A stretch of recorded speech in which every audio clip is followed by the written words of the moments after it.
Hey guys, welcome back to the channel. This is story about what if Naruto uses Mokuton in Chunin exams part 1. Before I start, please do support for more amazing content and comments for part 2. Do consider to subscribe my channel and share my video to your friends and check out the description as well. Let's start the video. Hiruzen let out a shaking breath before the doctor. Could you please repeat that? Dr. Ishida gave him a sympathetic look. I'm sorry, Hokage-sama, but I'm afraid that Naruto-kun's lost his ability to see. The Sandaime clenched his fists, trying to contain his rage at the person responsible for the boy's blindness. The matron at the orphanage had gone too far. She poured some chemicals into his eyes and the other staff had held her down, and one of them brought Naruto to the hospital late at night to inform Ishida-sensei of what happened. The man had taken Naruto from the staff member of the orphanage and taken him to get his eyes taken care of. As for the woman, she was executed without mercy, and the other staff members didn't shed any tears or stuck up for her actions because they accepted the boy for who he was instead of abusing him. Hell, they even protected him from her when October 10th arrived, making the boy 5 years old this year. And now, the boy has lost his ability to see, and it was probably permanent. Is it permanent? I'm afraid so, yes. Ishida was barely able to contain his own rage. The boy was always coming here because of injuries given to him by the worthless villagers, in his opinion. He had grown very fond of the boy, as did the nurses, because they didn't see a monster, they saw an innocent child that was being abused by human ignorance. Before they could continue the conversation, the door opened, and in came the very same boy they were talking about. Naruto Uzumaki, who had bandages covering his eyes. Ishida-sensei, Hokage-jiji. Both men blinked. How in the world did he get here? They were on the other side of the hospital. Did he walk here all by himself, or did he have help? Naruto, how did you get here? Hiruzen asked, moving towards the boy bending down before him. I don't know, Naruto answered softly. I just felt that you were here with Ishida-sensei. The men looked at each other, and Ishida walked over to Naruto himself. Why don't you sit over there in the chair so I can examine your eyes, okay? Okay, Naruto said. Hiruzen looked over at the doctor in confusion, but the man simply mouthed trust me and let the boy walk over towards the chair on his own. Naruto walked around Sarutobi and towards the chair, much to their surprise, and sat down almost as if he could see where he was going. Ishida unwrapped the bandages from his eyes and saw the boy open his eyes, and they were sky blue, but if you look closely you can see that he was still blind. Ishida decided to ask the boy very carefully, Naruto-kun. I'm going to stay blind, aren't I? Naruto cut him off. Their eyes widened at the question, taken completely by surprise again. How did he? Naruto, who told you that you were blind? Sarutobi asked carefully. They did. Naruto blinked. Ishida and Sarutobi looked at each other, then back at the boy. They? They who? Could it have been the nurses? Naruto shook his head and got up from the seat and towards the window, almost as though he knew where it was. Lifting his hand towards the window slowly, he clicked it, and opened it slowly before turning towards them. The trees, they told me. Before they could say anything, they noticed one of the trees started moving, taking them by surprise, and were about to move over to the boy when a tree branch came through the window and towards Naruto, but the boy was completely still, not at all afraid of the moving branch. It inched towards his cheek, making him smile and rub it with affection. I'm okay, I think. In response to his sadness, the branch sprouted a yellow flower for him, making Naruto smile and take the flower from the branch. Thank you. The tree branch retracted from the window, leaving the two men completely baffled at what they had just witnessed. Naruto turned to them, still holding the flower in his hand. What's wrong? He could feel their shock. And Naruto-kun, just now that was Ishida-sensei stuttered. HM? You mean the tree? They've been doing that every time I go into the forest to be alone. Sometime I feel them following me when I walk around too. It feels nice. Naruto smiled a little, still sad that he could no longer see. What do you mean? Sarutobi asked gently, wondering if what he was thinking could be possibly true. I don't know, but I think it's because I can do this. Naruto lifted his hand and out sprouted a pink flower. I don't know, but I can do this, and what's wrong? He heard a thud telling him that both men probably fell down. Sarutobi couldn't believe what he was seeing. How is this possible? Naruto has a Kekkai Genkai, and not just any Kekkai Genkai, the famous Mokuton, would release, that belonged to the Shodaime Hokage. Hashirama Senju. Wait. Now that he thought about it, it was possible actually, seeing as how the Uzumakis and Senjus are blood-related by marriage. It's possible that at some point one of them, either the Senju or Uzumaki, would awaken the Mokuton, but that was just speculation. The old man walked over to the boy, bending down to give him a smile. Naruto, you are a very special boy, do you understand? Special? Me? Naruto questioned. Yes, very special. I'm going to set you up an apartment so you can live on your own and get you your own sensei, and as soon as you get set up we'll begin your training. Sarutobi smiled. Naruto smiled then looked down, but I'm blind. Don't let that stop you, Ishida spoke up, having gotten over the initial shock. You've already proven you can handle yourself well despite your blindness being your only disability. You walked all the way over here by yourself without any help, walked over to the chair without tripping, and opened the window. That proves your blindness is nothing more than a crutch if you let it be. Naruto took all their words in and looked back up with a look of determination. I want to train. Sarutobi smiled. Excellent. Naruto settled into his new apartment. It was kind of strange that he was able to maneuver his way around the place despite being completely blind, but didn't comment on it, thinking that when people go blind they can still see, which is half true and half not. There was a knock on his door, making him walk towards it, having felt that the person on the other side wasn't a bad person and just like him. Someone who moves with the forest like him. Opening the door, he could feel the person staring at him with curiosity instead of hatred and malice, which he had unfortunately gotten used to. Hello? Naruto greeted politely. Yamato straightened up as soon as the boy spoke. Hello Naruto. I'm your sensei here to train you, are you ready? Yes, sensei. Naruto smiled. Yamato couldn't help but smile himself. Even though the boy had lost his sight at the hands of a horrid villager, he still managed to smile. It proved this boy wouldn't let anything get him down. Picking him up and putting him on securely on his back, he set off towards the training area. Having stopped jumping from building to building, he landed near the third training ground where the Sandaime told him to. Placing Naruto down on the ground slowly and stood before him. As soon as he placed the boy down, Yamato noticed that the trees around him started to move as though they were happy to see the blonde-haired boy. How strange. Clearing his throat, Yamato looked at the boy who stood there patiently waiting for his sensei to say something. Okay, before we begin allow me to introduce myself first. My name is Yamato. Naruto smiled. Yamato-sensei, my name is Naruto Uzumaki. Pleased to meet you. Now then, let's begin, shall we? Naruto nodded. Sarutobi was watching the boy through his glass ball, eager to see what they would be doing, while at the same time wondering how Naruto was able to perceive his surroundings despite being blind. There was the hospital, and then there was the moving into his new apartment building. He moved around at a normal pace, almost as though he could actually see, but Ishida stated himself that Naruto is completely blind, meaning he couldn't see. So the only explanation was that instead of seeing, then he was probably sensing the things around him, which would make the boy a Kanchi Taipu, sensor type, but he had never seen a sensor ability like this. It was really impressive. To be perfectly honest, the boy was better off blind because now he won't have to see the villagers scorn, but then again it will probably be more easier for the villagers because Naruto's blind now, and they might even try to attack him directly. Just thinking about it worried him, especially since his birthday is coming up very soon. Putting the orb away, he looked out the window, wondering how the village could become the way it is now. He was afraid the will of fire was all but dead because the citizens of this village aren't exactly showing their will of fire, seeing as how they would do this to the boy instead of following the Yandaime's wish. It was truly sad. Yamato was impressed so far with his student. They have been practicing chakra control for about an hour now, and the blonde-haired boy was able to use it perfectly despite his lack of sight.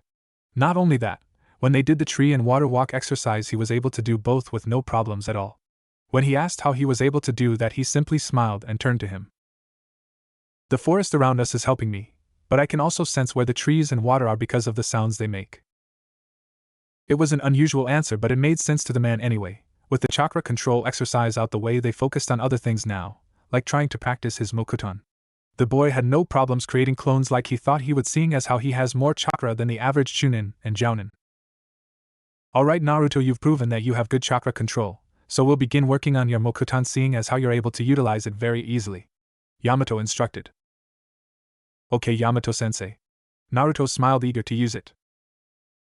Yamato smiled at the boy's eagerness to learn. Now Mokuton is a nature-based Kekkai Genkai. You know what a Kekkai Genkai is, right? Naruto nodded. It's a bloodline. Correct.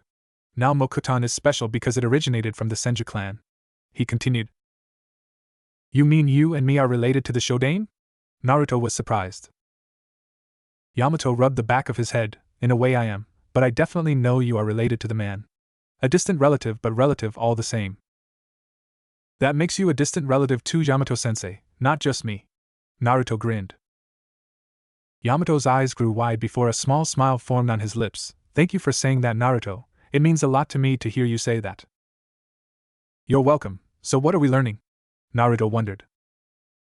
Well, for starters, I want to teach you the Moku Bunshin no Jutsu, wood style, wood clone jutsu. Yamato smiled. Sounds pretty cool. It is, not to mention it comes in handy too. Yamato then realized something making Naruto smile. It's okay, the trees around me will give me the information I need to use the technique, or any technique that involves hand seals, so it's okay. He grinned. Yamato wondered how that worked, but then again he didn't question it. Alright, but just in case I'll say the hand seals out loud for you, okay? Naruto nodded.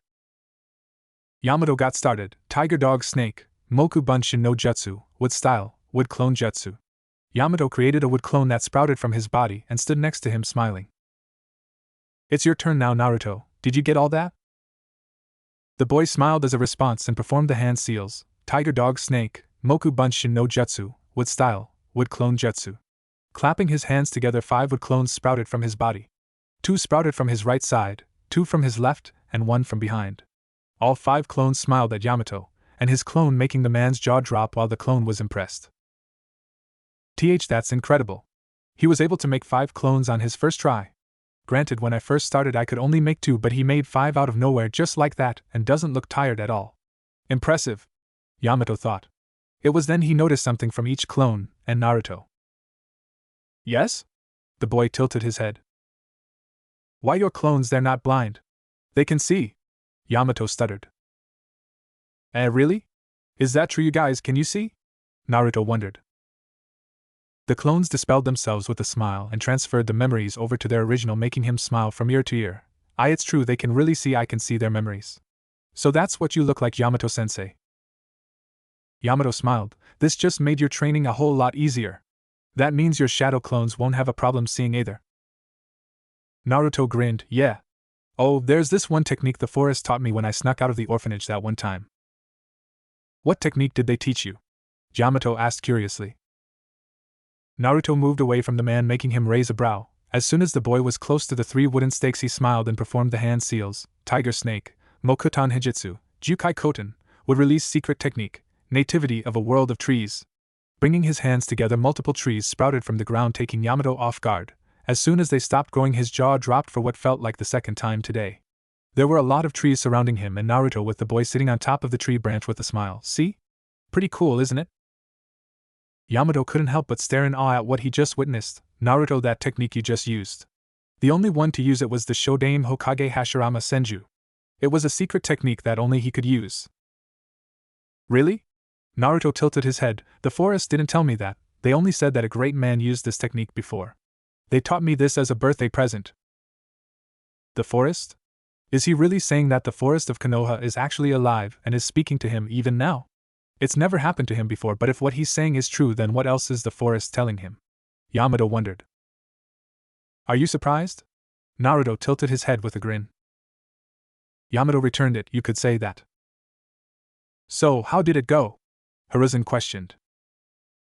To be honest with you, he only needs me to help him with the Mokutan. We started chakra control first, and despite the massive chakra reserve given to him by the Kyuubi, he was able to mold his chakra perfectly with no problems at all. Yamato reported. Really now? What else? Yamato took a deep breath. Hokage-sama, are you sure that Naruto's blind? That wasn't what he was expecting to hear from the man. Last time I checked, Tenzo, the boy is completely blind, but he was able to find me and Ishida-sensei in a different room in the hospital just by feeling where we were. Hiruzen told him. Yamato brought his finger up to his chin. Then there's a possibility that he's a sensor. He must have sensed your chakra signature and simply followed it. He walks completely normal, as though he's not even blind at all. I noticed that as well. He also mentioned that the trees tell him where to go and who's ahead of him, even though he can see himself using his senses as his guide as well as his hearing. Hiruzen informed. He said the same thing, Yamato said. He used one of the Shodaime's secret techniques all on his own, saying the forest taught him, and didn't even look tired. Oh? What technique was that? Hiruzen inquired, smoking his pipe. Mokutan Hijitsu, Jukai Koten, would release secret technique, nativity of a world of trees. Yamato told him, making the man cough, roughly prompting Yamato to go over and pat the old man's back. Hiruzen gathered himself and looked at the man. Are you sure of this? Yamato nodded. I was right there when he did it. He said the forest taught him that as a birthday present. Hiruzen was in no question doubting that statement, seeing as how that the Shodan created the very same forest himself when he first established this village a long time ago. It's possible that his very will still lives on in the village itself, taking the form of the very forest around them. Also, he may be blind, but his clones certainly aren't, Yamato said. What? That took Hiruzen off guard. Yes, while the normal clone jutsu copies the blindness, the shadow clones, as well as the wood clones, don't show any signs of blindness at all. They can see, he said. I've never heard of such a thing happening with shadow clones before. Very interesting, the old man said. I agree. Where's the boy now?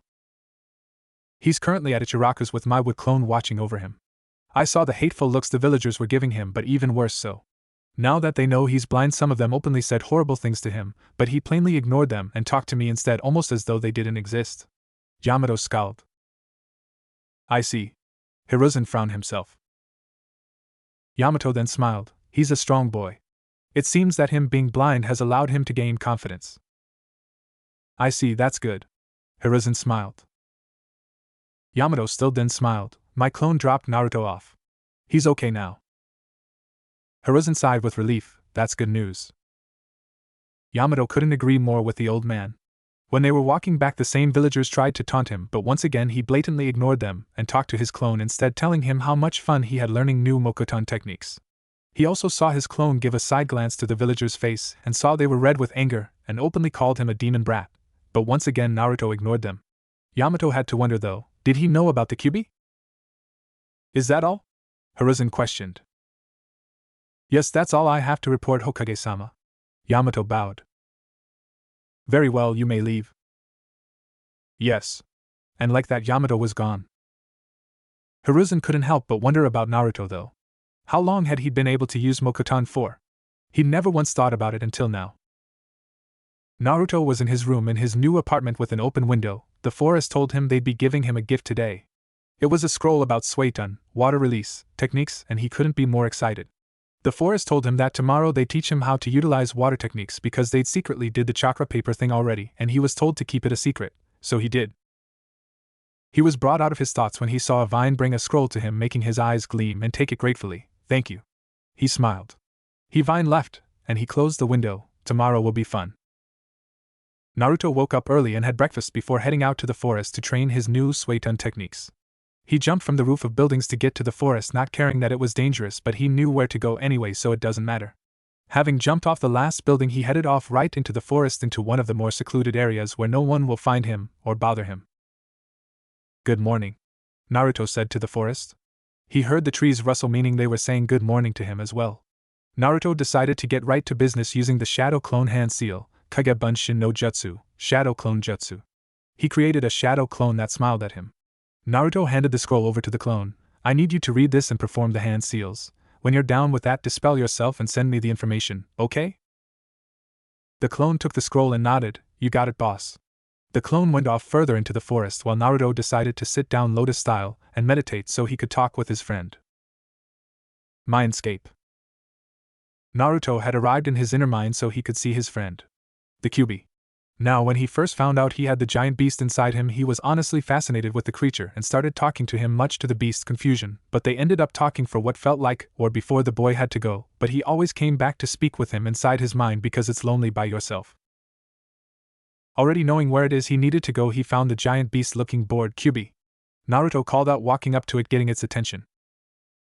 Humph, looks who's here. Haven't seen you in a while, got bored of me already? Kyuubi snickered. No way. You're always fun to talk to, a lot more than the villagers. They annoy me. Naruto huffed, crossing his arms. You and me both. Kyuubi then noticed something and leaned closer to the boy and saw the state his eyes were in. What the hell happened to your eyes? Naruto shook the back of his head. Well, you see, the scary lady at the orphanage poured some stuff in my eyes that really burned. When I woke up, I was told by the trees that I was permanently blind. Kyuubi was pissed. He already hated the village for sealing him, but to do this to his container was just despicable. He growled menacingly, wanting to kill the woman, but a hand was placed on his snout, making him look down at the boy who was smiling. It's okay, the mean lady was killed by Gigi. And besides, I don't need my eyes to feel the gentle breeze, hear the sounds of the rustling trees, or walk wherever I want. The trees do that for me, or I do it on my own, plus I can still fight even though I'm blind. I won't let this by crutch. I promise. Kyuubi looked down at the boy with a newfound respect for the first time. His previous hosts, Mito and Kushina, earned his respect in some ways, but this boy, Naruto, was something else. You're something special, Kit. Kyuubi smirked. Naruto grinned. Yep. Oh, I know how to make you a better landscape so you can be more comfortable. You wanna see? Kyuubi raised a brow but gave into curiosity. Show me what you've got. Naruto grinned and brought his hands together, concentrating. Mokuton, Seishimori, would release, sacred forest.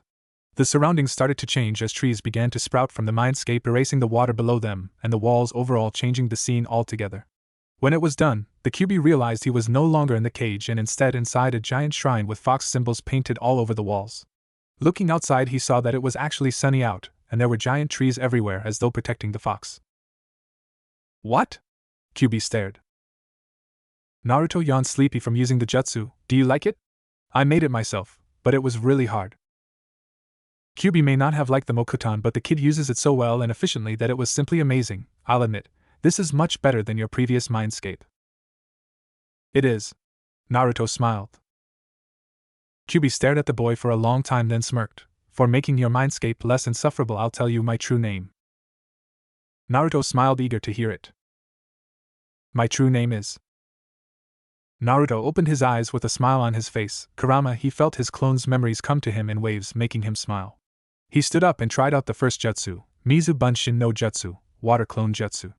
A clone made of water materialized next to Naruto, making him smile from ear to ear. Looks like it worked. The feedback you get from the shadow clones is amazing. Naruto smiled, then dispelled the clone. Okay, now let's try something else. Elsewhere. Some villagers saw Naruto enter the forest, and made their way over there to kill him once and for all. There were a total of 10 villagers that were walking through the forest unaware that the trees started moving on their own. They took no notice and made their way through the forest wanting to kill the demon. Since the boy's blind, they believed that killing him will be easy since he couldn't see. But they made a great error. While it's true he couldn't see them, he could sense them. Naruto was too busy trying to practice a large jutsu to take notice of the villagers sneaking up on him from behind. There it is. A male villager glared. Well, what are we waiting for? Let's kill it already. I couldn't agree more. They moved from their spot with their weapons in hand, slowly coming up from behind him, unaware of what the boy was doing, and that proved to be their downfall. Naruto closed his eyes. The clone was able to do the jutsu, but it only came out small when it tried it. So let's try it again then. I just wish it didn't have so much hand signs, but oh well.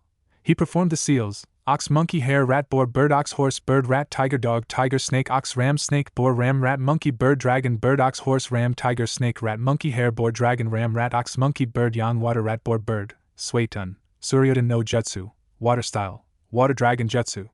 A giant water dragon sprung up from the ground and roared its mighty head, making the villagers stop cold turkey. What? What is that?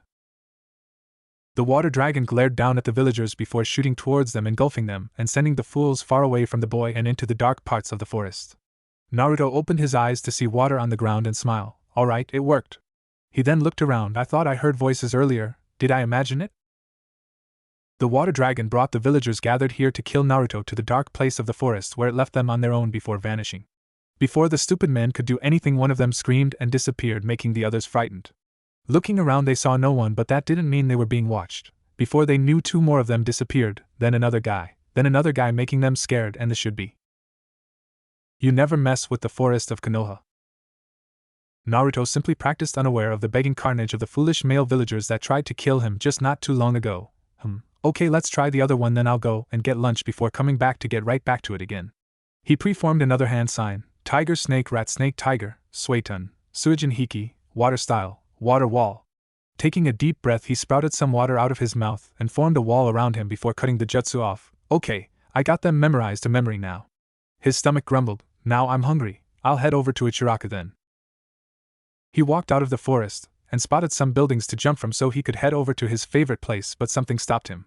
Stopping on one of the buildings, he sensed the chakra signature that felt gentle and kind, yet very deadly when it wants to be surrounded by 3 individuals.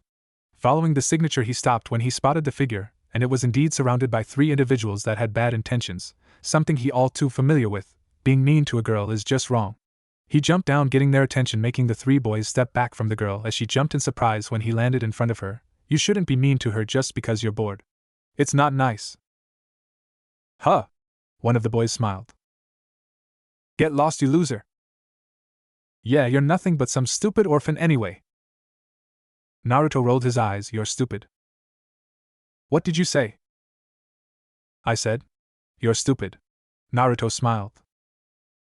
One of the boys charged at him, sending a punch, but due to the blonde boy's enhanced senses, he felt it coming and ducked, then sent a hard punch to his gut, making him fall over and grip his stomach in pain.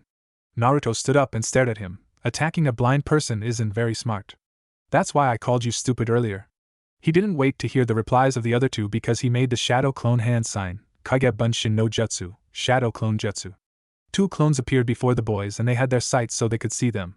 The two clones attacked the other two boys, punching one hard in the face, while other one kicked the other boy in the gut, making him hold his stomach in pain too. Naruto sighed and dispelled the two clones before turning to look at the silent girl. Are you okay? He felt her flinch when he turned to speak to her. Yes, I'm fine. Thank you? She bowed. Good. I don't like it when people bully others, it's not right. Naruto crossed his arms. I am Hinata Hyuga. What's your name? Hinata asked politely. Naruto Uzumaki. He smiled. Somehow Hinata felt herself smiling as well. Is it true that you're blind? Naruto nodded. Yeah, I'm blind, but I can still see where I'm going by listening and sensing. Listening and sensing? Hinata tilted her head in confusion. He nodded. I can hear the birds chirping clearly, I can hear people walking around, and I can sense where they are too. But for special people I can see and sense the blue aura around them, but sensei corrected me and told me that it wasn't aura but chakra. I sensed yours, so that's why I came here. It's kind and gentle yet strong. Hinata blushed when he complimented her like that. No one else had ever complimented her, not even her father. Thank you, Naruto-kun. You're welcome, Hinata-chan. By the way, what color are your eyes? I bet they're really pretty. He smiled. She blushed even more when he complimented her eyes. Some people say it's lavender. Naruto blinked, then smiled. I can see it. Oh wait, actually I can't, but I think I know that your eyes are the most prettiest eyes in the whole village. If possible, she was redder now than she was ever before. It was official, she already had a crush on the boy. Naruto's stomach grumbled again. That's right, I'm still hungry. I'll see you around then, Hinata-chan. He jumped up on the side of the building before jumping from rooftop to rooftop, heading towards Ichiraka, leaving a blushing and smiling Hinata behind him. Yep. She already liked the boy.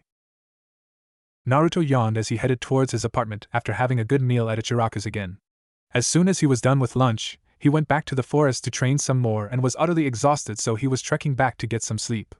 It was already nighttime anyway, so there was no point in staying any longer, even though he wasn't afraid to walk through the forest at night like some people. He was on his way home when he sensed Hinata's chakra running fast, but so fast that he couldn't keep up himself. Sensing where she was heading, he followed after the signature and saw a suspicious individual carrying Hinata below his arm, making him mad. Mokutan, Shinobi Geshi, would release, bamboo spikes. Thrusting his arm forward, bamboo spikes formed and slammed in the back of the kidnapper, making him cry out in pain and fall to the ground while dropping Hinata in the process, but Naruto was able to get to her in time before she could fall to the ground. Hinata opened her eyes finally and saw that Naruto was staring at her full of worry. You okay, Hinata-chan? She blushed. And Naruto-kun? Where am I? He set her down. You were being taken away by that bad guy. He turned and saw the guy was getting back up and glared. Hinata-chan, get back. But. She was about to protest. It's fine, I got this. He smiled.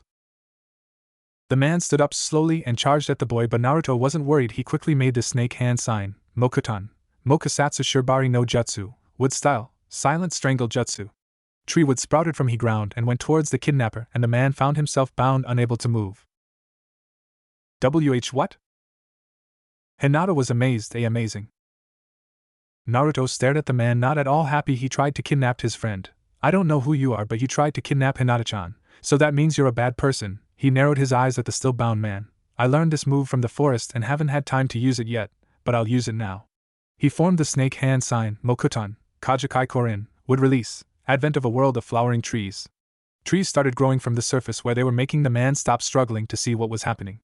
As the forest around them was being created, flowers began to bloom and release pollen, making the man's eyes feel heavy, and he soon drifted into unconsciousness. Naruto sighed and released him when the man passed out. Naruto-kun, that was amazing. How did you do that? Hinata asked in awe.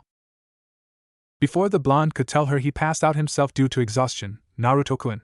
She went over to him trying to wake him up but stopped when she realized he was only sleeping and smiled. Thank you. No longer after she said that her father appeared as well as the Hyuga guards, she wondered how long they had been here, or maybe they just got here. No, something told her that they were here the whole time and saw what Naruto did to save her. Was that a good thing? Or a bad thing? Naruto opened his eyes slowly, sitting up from the futon he was laying on, and yawned while stretching. Looking around, he saw he was surrounded by fancy-looking walls. Even his clothes were fancy because he was wearing an elegant hakama. He tried to remember just what did he do to get himself in this predicament, then remembered. He saved Hinata from a kidnapper, then he knocked him out, then he passed out himself.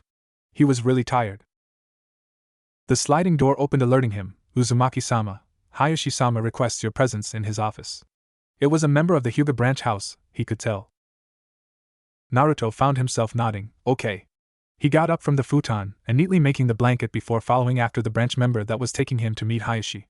He heard about the man before from Gigi. He said that the man was really SDSD stoic, that's the word, so he had to behave himself just like Yamato-sensei said. Manners are always important. He stopped walking when the bodyguard did.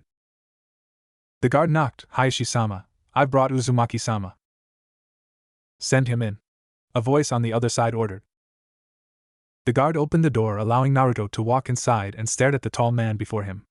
Naruto bowed his head in respect, and Hayashi did the same to the boy as he watched him sit before him in his office. Naruto, first allow me to thank you for saving my daughter last night. Hayashi actually smiled. Naruto bowed his head a little. It's fine. I'm just glad Hinata-chan is alright. As am I. You did a very brave thing yesterday, but it was also dangerous. You passed out right after that man did. He frowned. Naruto smiled nervously. Well, actually, I've been practicing Suiton all day yesterday while training and felt really exhausted, so I was on my way home to get some sleep. Suiton? Then what was that you used last night? Hayashi asked curiously. Mokuton. I've been able to do it for a while now and just started to practice it. Naruto explained. Hayashi's eyes widened. So I was right, that was the famous Shodame's Mokuton he used yesterday. There was something else he wanted to ask. Naruto, if you don't mind me asking. You're completely blind, aren't you? Naruto nodded. Yep. I don't need my eyes to see or feel things when I can either sense or hear them. I'm able to see a person's chakra or sense it. That's how I was able to sense Hinata nearby me when she was being kidnapped yesterday. I can also feel the vibrations in the earth too, like those 3 jerks that were trying to bully her yesterday. I felt one of them send a punch my way, but I was able to detect and counter it. So he can ready a person's movements simply by feeling vibrations in the ground? I've never heard of such a thing before. Hayashi was intrigued now. So you saved my daughter twice yesterday then, thank you. There's no need to thank me, Hayashi-san. I should be thanking you for even letting me stay here. I didn't mean to intrude, Naruto said honestly. You don't have to apologize. After what you did yesterday, me and the elders came to a conclusion. Naruto Uzumaki, you are hereby protected by the members of the Hyuga clan. Should any of the foolish villagers try anything, they will face our wrath. You are also welcome to come to the Hyuga manor as many times as you like. He smiled. Naruto was taken by surprise but smiled anyway and bowed. Thank you very much, Hayashi-san. You'll be calling me father soon when you turn 18. He didn't mention that he and the elders decide that he and Hinata were engaged and neither child knows about it. Seeing their reactions should be somewhat interesting. Hiruzen sighed when he put a piece of paper down from the rakeage demanding the head of Hayashi Hyuga as compensation for the death of their ambassador. Even thought the man had confessed that it was the rakeage himself who sent him here in the first place to steal the Byakugan's secret through Hinata. The man was executed not too long ago for trying to kidnap the girl, and now they were demanding compensation. It was a good thing that they didn't know about Naruto possessing the Mokuton, otherwise they'd be asking for him too. He smiled when he heard from Hayashi yesterday that the boy had saved her from the fool using another one of Shodame's techniques yesterday. The boy was progressing, but Tenzo was obviously worried when he heard Naruto had passed out yesterday, having already seen the boy as his little brother as well as student. He already made preparations for the boy to enter into the academy, ignoring both the council and Shinobi's protests. He is the Hokage, and he made the decisions, not them. And he won't be alone because Hinata will be by his side the whole time. Going to the academy. Konohamaru and the Genin test for Team 7 starts in the next chapter. And I'm going to explain why Naruto's shadow clones can see and not him. While the normal clone jutsu can portray the blindness, shadow clones are sentient, and true they are carbon copies, but Naruto's shadow clones have always been special. Also, Naruto can't sense anyone if they completely hide their presence like Kakashi can or if they're standing on water, so he's at a disadvantage in that department. And I apologize if I made Naruto's character overpowered, that was not my intention, but I ended up doing it anyway with water dragon technique and apologize for that. I got a little too excited making the chapters and gone a little overboard. Since Naruto's a preteen, he can use the techniques without getting tired all that much since he has extra chakra reserves thanks to Kurama. And speaking of Kurama, he does still hate humanity with a passion, especially Madara Uchiha, but respects Naruto a little because of how they met, and I will explain that in a flashback, as well as how Naruto can get around while blind. Hinata and Naruto walked hand in hand to the academy with one of the Hyuga bodyguards, following right behind them, eyeing the villagers carefully. Hinata could see the villagers give Naruto hateful glares and calling him names, but he ignored them in favor, squeezing Hinata's hand and walking ahead of him. He really needed to concentrate on the route to the academy, and had to focus, so he had no time to listen to the villagers' nonsense. Speaking of which, he heard that 10 villagers disappeared and no one's seen them since. The Ebisu had been searching for them but found nothing so far. Naruto wondered what could have happened to them. Oh well, it was probably none of his business. Hinata squeezed his hand back with a smile, happy her father said she could still see Naruto. She had decided yesterday that she had fallen in love with him the first time she met him. She didn't care he was blind at all, he was strong, kind, and brave. The building to the academy came into view and Hinata saw other children were gathered around. She turned towards the guard. "Thank you for escorting us here. You can leave now if you want." The guard bowed. "Be careful on your eye home from school, Hinata-sama, Uzumaki-sama." He walked away from the kids at the gate, while they walked near the other children. Hinata saw some of them move away as soon as they saw Naruto, making her frown. "It doesn't bother me, you know." "Eh? It doesn't bother me at all. I've stopped caring about what people think of me a long time ago, Hinata-chan. So it's okay." He smiled. "Why don't we just go inside?" Hinata smiled and nodded, and they continued to walk inside the building, ignoring the looks the kids were giving them, and walked inside the classroom, agreeing to sit in the back near the window waiting for the others to arrive. She would protect him from their cruel words just like he protected her. The classroom started to fill in and the students were taking their seats. A few interesting individuals looked over at Naruto and Hinata, and that was Shikamaru Nara and Choji Akimichi. Shikamaru was told by his dad that Naruto was blind but walked around the village as though he could still see, confusing the boy. "Is it a blind thing?" The door opened and Iruka walked in the classroom, making the class quiet down. "All right, class, settle down. Welcome to the academy. Today you will learn to be ninja and go out into the real world." "Hi, sensei," the class said in unison. Iruka eyes Naruto, hearing from Sandaime that the boy became blind by the matron of the orphanage, and she was executed as a result. Deep down he felt the woman deserved it for doing that to such a small innocent child. He may have at some point and time felt the same way, but he realized how stupid he was to believe something like that and not see the real him. He was no different from the villagers because of his thinking, but thankfully he saw just how much he would have turned into the villagers thinking of such things if he didn't get his act together. He decided to help the boy by helping him through his education. Hinata and Naruto were outside sitting under a giant tree. She watched as some of the kids stayed away from them, and she guessed it was probably because their parents told them not to get close to Naruto. But some of them snickered at him, mocking him because he's blind, making her activate her Byakugan at them, shutting them up permanently. Naruto sensed her emotions and poked her forehead, making her look at him. "I told you it's fine." But. He smiled. "I don't need to prove anything to anyone. I am who I am, and that is Naruto Uzumaki." She smiled and grabbed his hand. "You are and always will be to me, Naruto-kun." "Of course, and besides, going to the academy won't be so hard for me anyway," he told her. "Why?" He whispered something in her ear, making her eyes grow big. "You mean?" He nodded his head with a smile. "Make sure you tell Iruka-sensei though, okay?" "Okay." When Hinata got back in the classroom with Naruto's clone that could see, they sat in the back of the classroom again. Iruka had heard that Naruto already knew how to do Shadow Clone, already making him a prodigy for learning it so early. Not only that, but the clones could see perfectly well too. He wondered if the Sandaime knew about this and sent him to the academy. But the real question was, where was the real Naruto hiding? Naruto was currently taking a nap on top of a tree branch with his hands behind his head without a care in the world. The beauty of Shadow Clones were just wonderful. And as an added bonus, no one was bothering him, so he could sleep all he wants. And when the lessons were over, he could just have the clone dispel and send him the feedback like always. He frowned though when he sensed two people approaching him. One felt like shadows were following him, while the other felt like a human tank. "How strange, did you need something from me?" he asked without opening his eyes. Shikamaru stopped in his tracks and stared up at the blonde, as did Choji. Are you sure you're blind? Last time I checked, yes. I repeat, do you need something? He repeated. We noticed you were skipping class, but we just saw you in the classroom. Choji said, a little confused as to how there could be two of them. Shikamaru sighed, troublesome. You used a shadow clone, didn't you? Naruto smiled, his eyes still closed. You're smart. Choji looked at his best friend. Shadow clone. But isn't that an advanced jutsu? Yeah. Shikamaru nodded. Naruto opened his eyes and stared down at them. Why are you two skipping class? You bored? Shikamaru walked over to the tree Naruto was sleeping on top of and sat down. It's troublesome to go to class. I'll sleep out here. Choji sat next to Shikamaru, leaned against the tree with his best friend with a smile.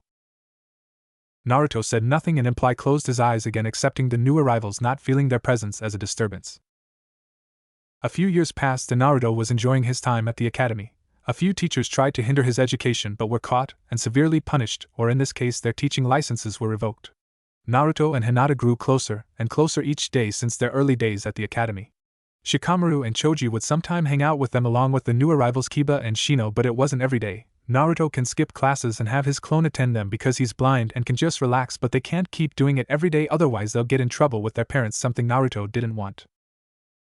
There was also the Uchiha incident that spread throughout the village like wildfire. Sasuke Uchiha was the only survivor after his older brother Itachi Uchiha killed the rest of the clan and took many people by surprise, but Naruto met Itachi once.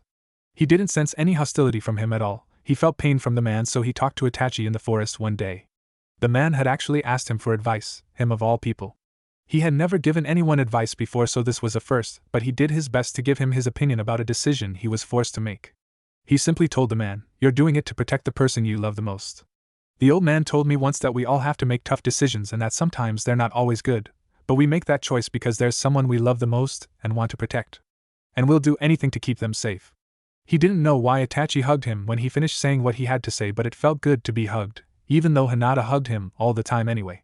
Speaking of Hinata, he goes over to her house every day and watch or well feel her train with her father, and her stances were sloppy at first, which he told Hayashi, but after practicing and practicing she had gotten the hang of it and was able to keep up with her father. Hayashi told him the sad news about how his brother was the sacrificial lamb to Kumo after the Hyuga incident, as they called it. Hayashi was against it, of course, and was fully prepared to sacrifice himself, but his brother Hizashi wouldn't let him do it, and decided to sacrifice himself for the sake of the village. The man showed such a sad expression because he couldn't save his brother. It made Naruto feel sad for the man, as well as Hinata and Niji, her cousin, who she calls Niji and Ai-san. He met her little sister Hanabi too, and the girl was adorable as a baby, but now she tries to attack Naruto all the time, seeing as how he would always sense her coming or block her attacks whenever she sees him, but he always got her in the end, making him laugh. She didn't hate him. Actually, she started calling him Naruto and Ai-sama every time he comes over for a visit, making him smile. Niji was a different story. After the death of his father, he completely changed, especially towards Hinata. Naruto could sense the emotions coming off from him in droves. The negative emotions he felt were intense. The emotion of hatred. He knows because he would feel it from the villagers every single day of his life, but he ignores it just like some ignore him. Well, that's not exactly true.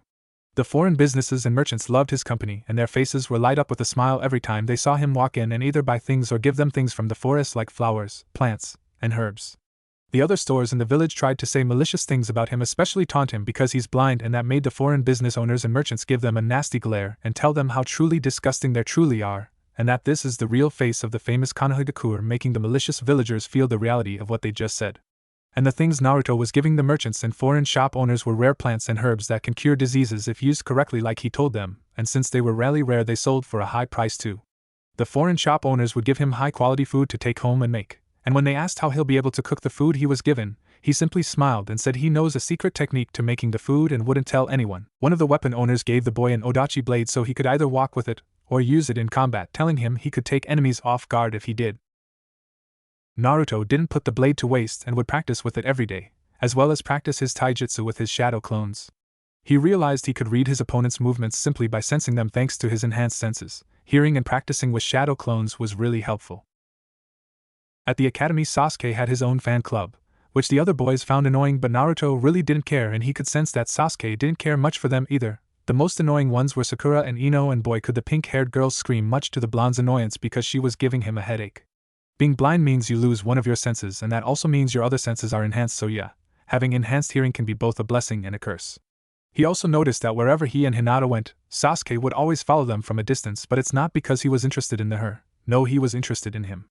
Naruto had noticed it before that the raven-haired boy would take to following him around from a distance, and just watch him, and that bothered him a lot. Despite Naruto being blind, the blonde was at the top of the class, same as Sasuke. He got perfect scores in taijutsu, weapons training, and academics, much to his classmates' surprise, except Hinata, Iruka, Shikamaru, and Choji, of course. He and Sasuke were both considered the Rookie of the Year, much to his fangirls' despair. Apparently only Sasuke should only have that title and not him, which was really stupid. Seriously, in his opinion, only Hinata should be considered a real kunoichi. The kids thought he was faking being blind, but he showed them his eyes and confirmed that he was indeed blind. That shut them up quickly. It was then Sasuke showed interest in the blonde-haired boy, but Naruto wanted nothing to do with him because of what he was sensing from boy. Hatred, revenge, and obsession, such negative emotions he wanted nothing to do with at all. Emotions like those will do nothing but consume you in the end. Why the raven-haired was following him around like that he will never know, and honestly he didn't want to know. The blonde, now 12 years old, was wearing a black shirt with long sleeves with orange outlines and black pants with orange outlines on them. His odachi blade in his hand that he uses to walk around with, even though he didn't need to, but it just felt so right in his hand. He was currently walking with Iruka, his most favorite teacher in the academy, to Ichiraku, where he promised to treat the boy for lunch, seeing as how when they get back the boy will have to take the Genin exams. Iruka examined the boy and saw he didn't look nervous at all. In fact, he was calm and collected. Naruto, are you nervous about the Genin exam this afternoon? Iruka asked. Naruto smiled, not really, if anything I'm excited. I hope to be on the same team as Hinata-chan too. Iruka chuckled, you two have been together since you were little. Who knows, you might be on the same team. I really hope so. I'd rather be with her than Ino or, God forbid, Sakura. Her screaming isn't good for my hearing at all. Naruto rubbed his left ear subconsciously, making Iruka chuckle nervously. It's true that Sakura can be a little loud. Oh, who was he kidding? She was really loud. They arrived at the restaurant where Tucci greeted the boy and teacher. So Naruto, did you take the exam yet? Tucci smiled, already making the blonde's favorite.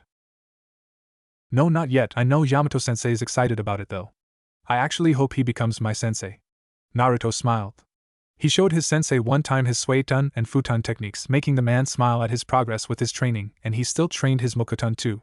Katon wouldn't work for him for some reason, so he just forgot about it. I hope so too. The two of you act like the siblings the way you interact with each other. The man smiled, placing the bowl before the boy. Naruto grabbed the chopsticks next to him and smiled, something like that.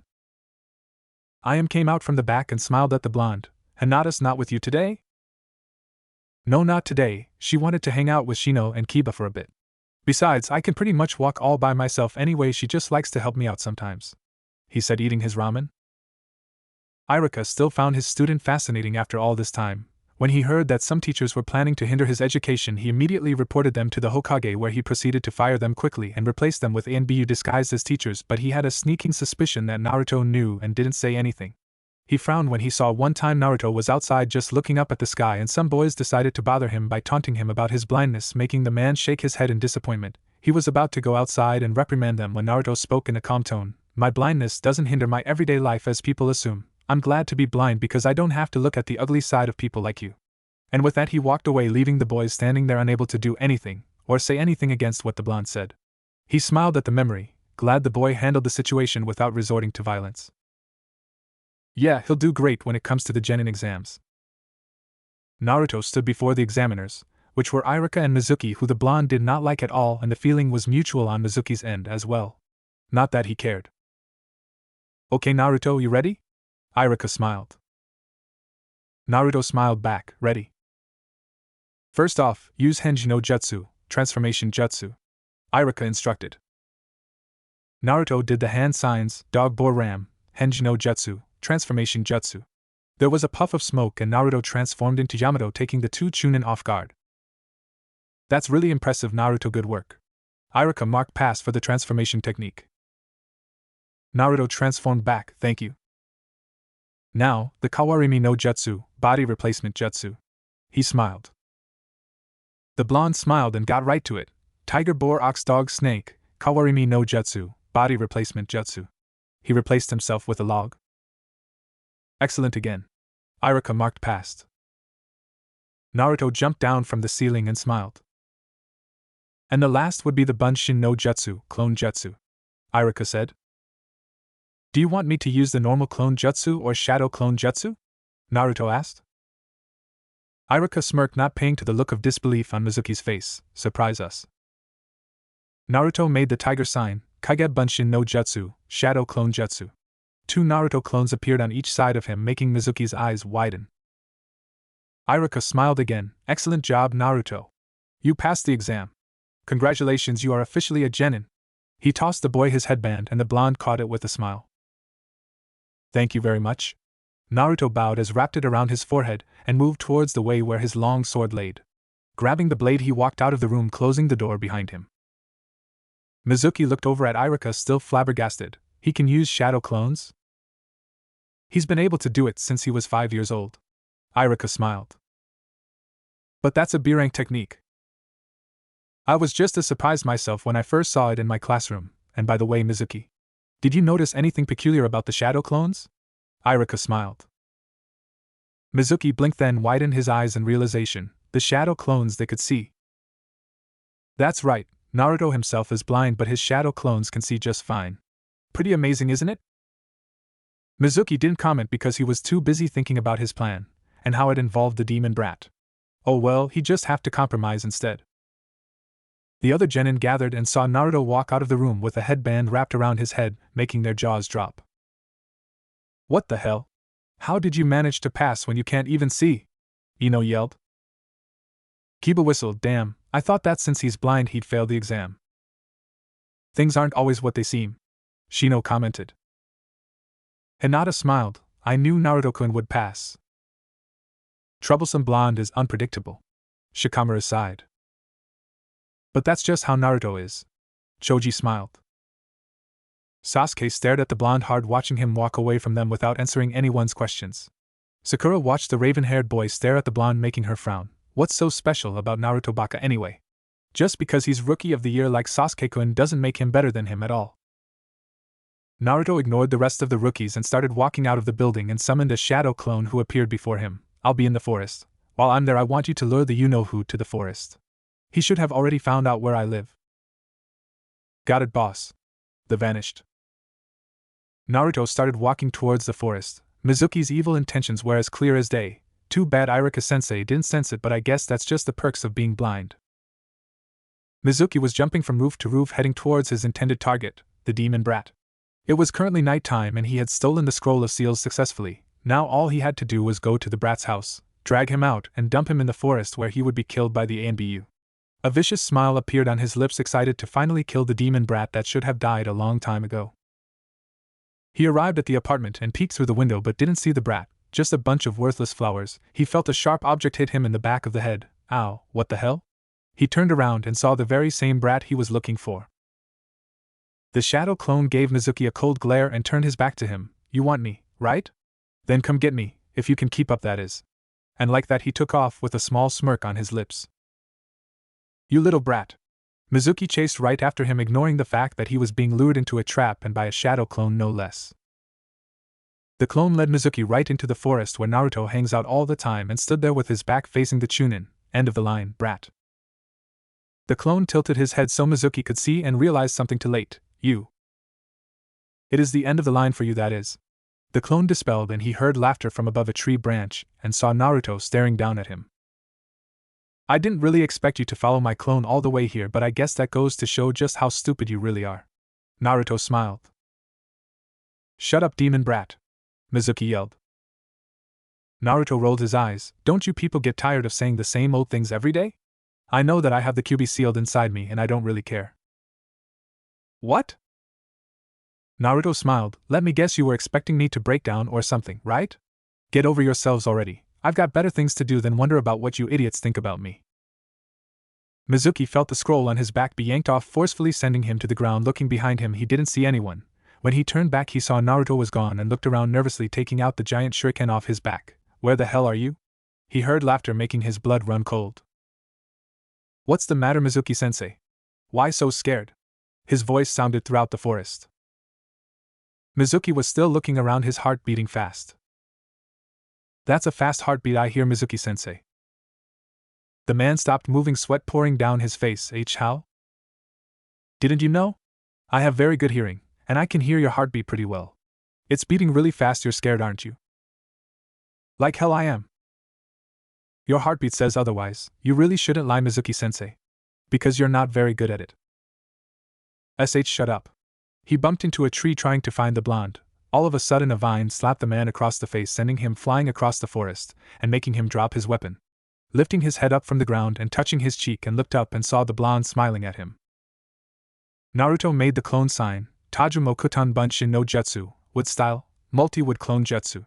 Multiple wood clones sprouted from the trees all around them, making Mizuki sit up and crawl away from the boy. He didn't get far because more clones appeared blocking off any exits. The man slowly looked back over to the blonde. Why you? How this is impossible. Naruto crossed his arms. Do you know why this forest is so special? It's because that the Shodaime created all of the trees here in Konoha, including this forest. It also has a name. It's called the Living Forest. The wood clones attacked the man. Ayahawa! Mizuki screamed. Naruto sighed and dispelled the wood clone, staring at the passed out and beaten up Mizuki. I think I took it too far. I actually made him scream. Naruto! Irika appeared along with 5 Anbu. Are you okay? What was that scream? It came from him. Naruto motioned over to the passed out and beaten up Mizuki, impressing Irika. You took him down all by yourself? Irika looked at the boy. Naruto nodded. I may have used a little psychological warfare on him first before I took him down, but I think I went a little overboard.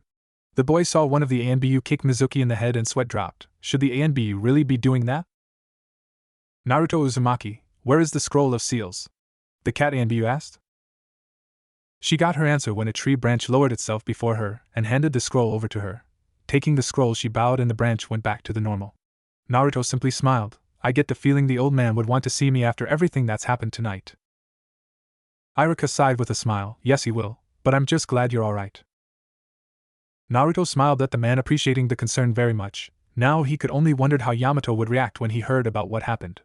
He shuddered, remembering Yamato's scary face. He'd really hate to be Mizuki right now. Hokage office. Hiruzen smiled at his surrogate grandson, Naruto. On behalf of Konoha, allow me to thank you for stopping the traitor Mizuki and returning the scroll of seals in the process. There's no need to thank me. I sensed Mizuki was up to something bad and figured he'd try to get me involved in it somehow, so I figured I'd deal with him now so I can get some sleep. It might be a day off tomorrow, but I'm still sleepy. He pouted, making the two men laugh. Hiruzen smiled. Naruto, I was planning on giving this scroll to you on your 18th birthday, but Mizuki ruined that, so I'm giving it to you now. What? Naruto and Irika exclaimed. Hold on, Hokage-sama. I know that Naruto is responsible and all, but he may not be able to handle the scroll of seals. Irika protested. Irika-sensei's right. I'm a genin and probably couldn't understand it even if I tried. Naruto agreed. The old man sighed. That's where you're wrong, for you see, this scroll may have belonged to Hashirama Senju, but the first creator and owner of the scroll belonged to the Uzukage of the once prosperous village Uzushiogakure. Ashina Uzumaki of the Uzumaki clan. Naruto's eyes widened. See, clan? I have a clan? Irika was just as surprised. He had never heard of the Uzumaki clan before. Yes, in fact, Hashirama's wife was an Uzumaki. Her name was Mito Uzumaki, a high censor, and the first container of the Kyuubi. Naruto finished. Both men turned to look at him. You know? I've known since I was 5 years old when I first met the fox. He was really grumpy when we first met. Naruto remembered. He heard Kurama snort inside his head in amusement. Why you talk to it? Irika was concerned. Yes, and before you ask, no, he didn't try to hurt or kill me. He just wanted to talk because he was bored. We would talk all the time in the orphanage, and he would tell me stories about a man he hated more than anything in the world. Naruto frowned. Who is this man? Hiruzen wondered curiously. Madara Uchiha. Hiruzen's eyes widened. Madara Uchiha? Why does the Kyuubi hate Madara? Irika asked. Because he controlled him and used him against Hashirama Ajisen. Naruto explained. What? The Sharingan can control the Kyuubi? Irika gasped. Naruto nodded. Hiruzen sighed. I wonder, on the night of the attack, was it really Madara that controlled the beast to attack the village? If that's the case, then the Uchiha clan were treated like criminals for nothing, which ultimately caused them to try and plan a coup which resulted in their demise. Let's not think about that right now. Let's get back to what we were discussing before. Yes, Naruto, you have a clan. Your mother Kushina Uzumaki originated from Uzushigakure and migrated to Konoha when she was a child. She was also the Kyuubi's second container after Mito-san died. Hiruzen revealed. And my mother was one too. What happened to her? He desperately wanted to know. She died right after you were born, and before you say anything, no, you are not to blame for her death. She died to protect you just like your father did. The old man smiled sadly. Naruto took a deep breath. Who's my dad? Hiruzen closed his eyes before opening them, the Yondaime Hokage Minato Namikaze. Iruka was taken back by this new information and actually looked at the blonde-haired boy. He looks just like the Yondaime. How is that I've never noticed this before until now? Naruto closed his eyes trying to calm down, and Kurama's voice was helpful too because he was ready to start yelling, but that wouldn't solve anything, so he simply sighed. Why are you telling this me now? The two men could hear the hint of betrayal in the boy's voice, making the old man flinch. I'm sorry, Minato had a lot of enemies in both Kumo and IWA, with IWA being the most vicious. If they found out that he had a son, they would have sent assassins after you and killed you. Naruto said nothing for a while before finally speaking. I see. Hiruzen got up from the chair and scrolled to the boy who had set it down on the ground. I know I've failed you by not telling you your origins, but I hope you can find it in your heart to forgive me. The old man bowed, taking Iruka by surprise a little bit, but he couldn't help but understand why he was bowing and asking for forgiveness from the blonde. Naruto stared the man's bowing figure for about 2 minutes before he sighed and rubbed the back of his head. Fine, you're forgiven. Hiruzen stood up straight in shock. The boy smiled. I forgive you. You were thinking about keeping me safe, so I can't stay mad at you. Besides, it's not in my nature to hate anyone anyway. Hiruzen smiled. Thank you, Naruto. That's my line, Gigi. He grinned. And don't worry, I'll take good care of the scroll. Hold on, there's something else I need to give you. Hiruzen walked back over to his desk and rummaged through his drawer, making Naruto and Iruka curious. He pulled a black notebook out and handed it to the boy, who felt it. A notebook? Not just any notebook either, it belonged to Minato. The old man smiled. Really, Dad? Naruto was surprised and a little happy at the same time. That's right, he put all of his jutsus in there, and told me to pass it on to you should something happen to him in the near future. I'm giving it you now. Oh, and congratulations on graduating from the academy. He smiled grandfatherly. Naruto had the biggest smile on his face. Thank you. You're welcome. Now go home and get some sleep. You look exhausted. Believe me, I am. He was going to pick up the scroll, but Iruka got it for him. Thanks, Iruka-sensei. You're welcome. Come on, I'll walk you home. Fine with me. Both of them walked out of the man's office, and Hiruzen smiled. Minato, your son will be an excellent shinobi. Naruto had his head on his pillow with a serene smile on his face. He had parents, and both of them loved him. He was really glad he had a day off tomorrow because he wanted to go back to the forest and tell it what he learned. Go to sleep, Kit. I am good night, Kurama. He smiled. Kurama didn't answer, but he smiled as he too drifted off to sleep. If Naruto had to guess what his major weakness is when it comes to being blind, it would be that if someone were to hide their presence completely, he won't be able to sense it. That was what Yamato had proved when they had first started training his ability to sense as well as chakra control. He knew that if he went up against a Jonin that can hide their presence completely like Yamato can when they first tested it out, then he would be in trouble and had to rely on his shadow clones for help. Another weakness is that for some reason he can't sense them if they're on water either, which is a little strange. But that was once again proven by their training sessions when they did the water exercise, and he admitted that he was scared to do it the first time because he thought he'd fall, but he managed to stay above the surface much to his surprise. When he first tried the shadow clone technique that the forest taught him before he lost his sight, he was able to do it easily compared to when he tried to use the normal clone technique, which he still had trouble doing even now. When it comes to basic level jutsus like the clone technique, he has a hard time doing it compared to others, but when it comes to high level, say C or B rank techniques like the shadow clone jutsu, he has no problem doing it, which is kinda crisscross, but he figured that it was an Uzumaki thing since he found out he had a clan last night. Another weakness is objects. When he started to walk around after he lost his sight, he had a hard time maneuvering around objects, like rocks for example. Rocks were his enemy, so it was a good thing that he was given the long sword as a use for a cane as well as a weapon. It'll come in handy in alerting him for the stupid rocks. When he first lost his sight, he had to walk a little slower so he could get used to the feeling of no longer seeing and had to take it slowly. It was a miracle he even made it to where Ishida-sensei and Gigi were the first time. When Naruto was about 4 years old, he had first wandered into the forest just to get away from the nasty glares of the villagers and decided to hang out there for a little while, but he wasn't expecting the trees to move. The first time he saw that, he freaked out and thought he was going to be killed. The forest wasn't trying to harm him, just say hello, which, thinking back about it now, made him laugh a little, but then again he wasn't expecting the forest to even be alive, but oh well. Since Naruto had a day off today, he decided to train some more with his sword, seeing as how he's still a novice at swordplay, and thought that getting some more practice in would be good. He may be okay with wielding a sword, but that didn't make him a master of it. No, he wanted to train with it, especially since the nice weapon owner gave to him as a thank you gift. Currently Naruto was in the Hokage's office, having walked directly there from his apartment with his long sword in hand. It felt really good to walk around with it, plus it's helpful. He noticed that the villagers weren't whispering things about him to his face like they used to, probably because he kept ignoring them since he was a kid, but he could still feel some of their glares while the others simply ignored his presence. Guess it goes both ways then. He ignores them and they ignore him, but they do it out of malice, he does it out of boredom. Anyway, he had gotten his picture for his new ID and was now currently in the Hokage's office so he could see the picture. Hiruzen smiled. This looks like a good picture, Naruto. Thanks, Gigi. Naruto smiled. So what do you have planned for today? I was going to go to the forest to train some more. I need to work more on practicing some kenjutsu with my sword.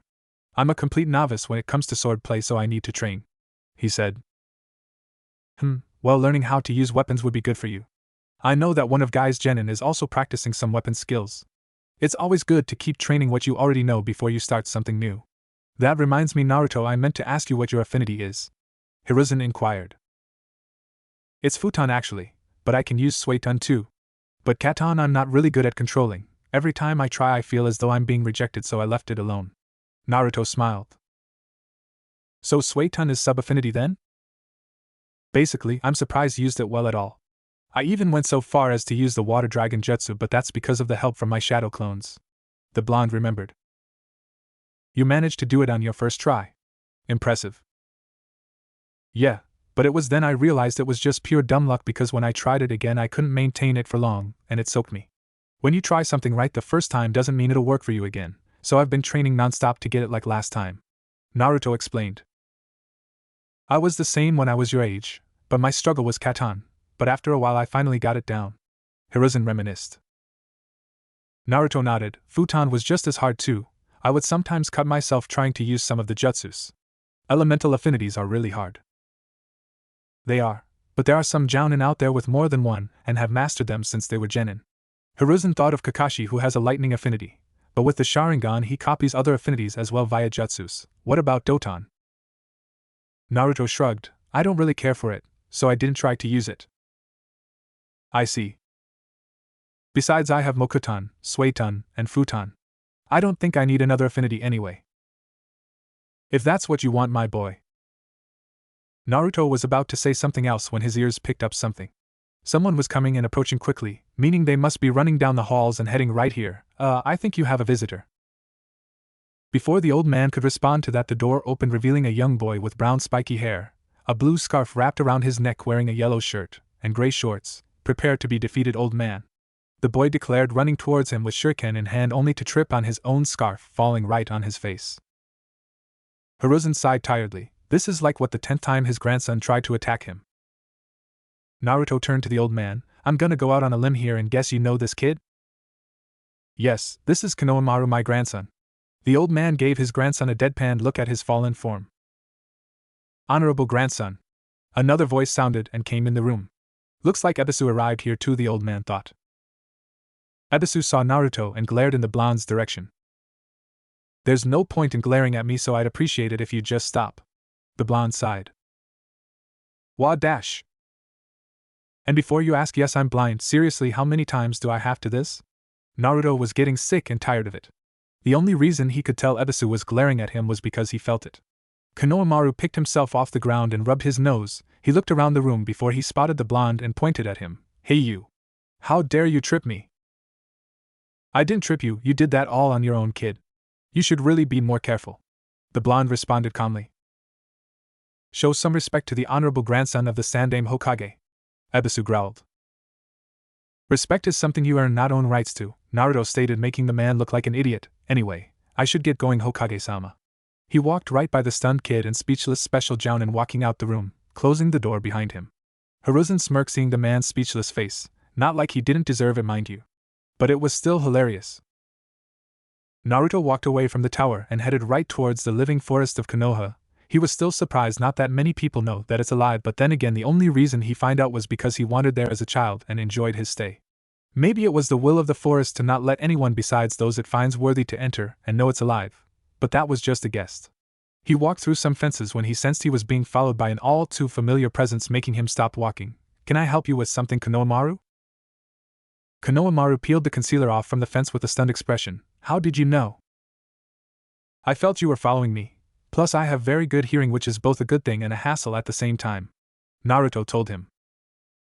Konohamaru stood before him. "Wow, you really are blind, but you were able to tell I was following you anyway. That is so cool." Naruto chuckled. He had never been called cool before, but it was still a nice feeling. "Thanks for the compliment. Now, did you need something?" Konohamaru gave him a determined look. "I want you to make me your apprentice." Silence. "What?" "I want you to train me. I can tell you're strong, and I want to beat the old man so people will see me for me," he said. Naruto blinked at that declaration, but thinking about it he realized that the kid just wanted to be seen as the individual Konohamaru, and not the title honorable grandson. It had to be annoying to be constantly called that title given to him by the villagers and shinobi alike, just like he was constantly called demon brat. He sighed. "Follow me then." He walked ahead of him, and the boy followed without a word. "Hey, how did you become blind anyway? Were you born blind?" he asked out of curiosity. "No," Naruto answered immediately. "Then how?" "You don't need to know." Konohamaru pouted but let it go, seeing the blonde didn't really want to talk about it right now. Naruto led them all the way to the living forest, making the little boy look around in awe. "Wow. Pretty amazing, isn't it?" "It is. This forest is so huge." Konohamaru smiled. "You know this forest has a name." "It does? What's it called?" "The Living Forest." "The Living Forest?" the boy questioned. Naruto smiled. "I came here once when I was a kid and the trees started to move on their own as well as the branches. I was scared at first but then felt comforted, almost as though someone was watching over me." Konohamaru looked at the trees. "How come they're not moving now?" "They will, just not right now. Anyway, before you start any jutsus you need to learn chakra control first," Naruto told him. "Chakra control, what's that?" "It means controlling and wielding your chakra. It's important to learn chakra control because it could end up saving your life and prevent you from getting killed in the near future," Naruto told him, seriously repeating what Yamato-sensei said to him the first time. Konohamaru gulped. "Try to send chakra to your feet, then walk up the tree with just your feet and not your hands. But make sure you focus because that's important," Naruto instructed. It felt weird for him to be telling a kid what to do about chakra control. Why did he sound like Irika-sensei for some reason? Konohamaru nodded and closed his eyes, concentrating his chakra to his feet, hoping that he was doing it right. Opening his eyes, he saw his feet had blue chakra around them. "WL. Looks like you got it from the sound of it. Okay, now try walking up a tree," he told the boy.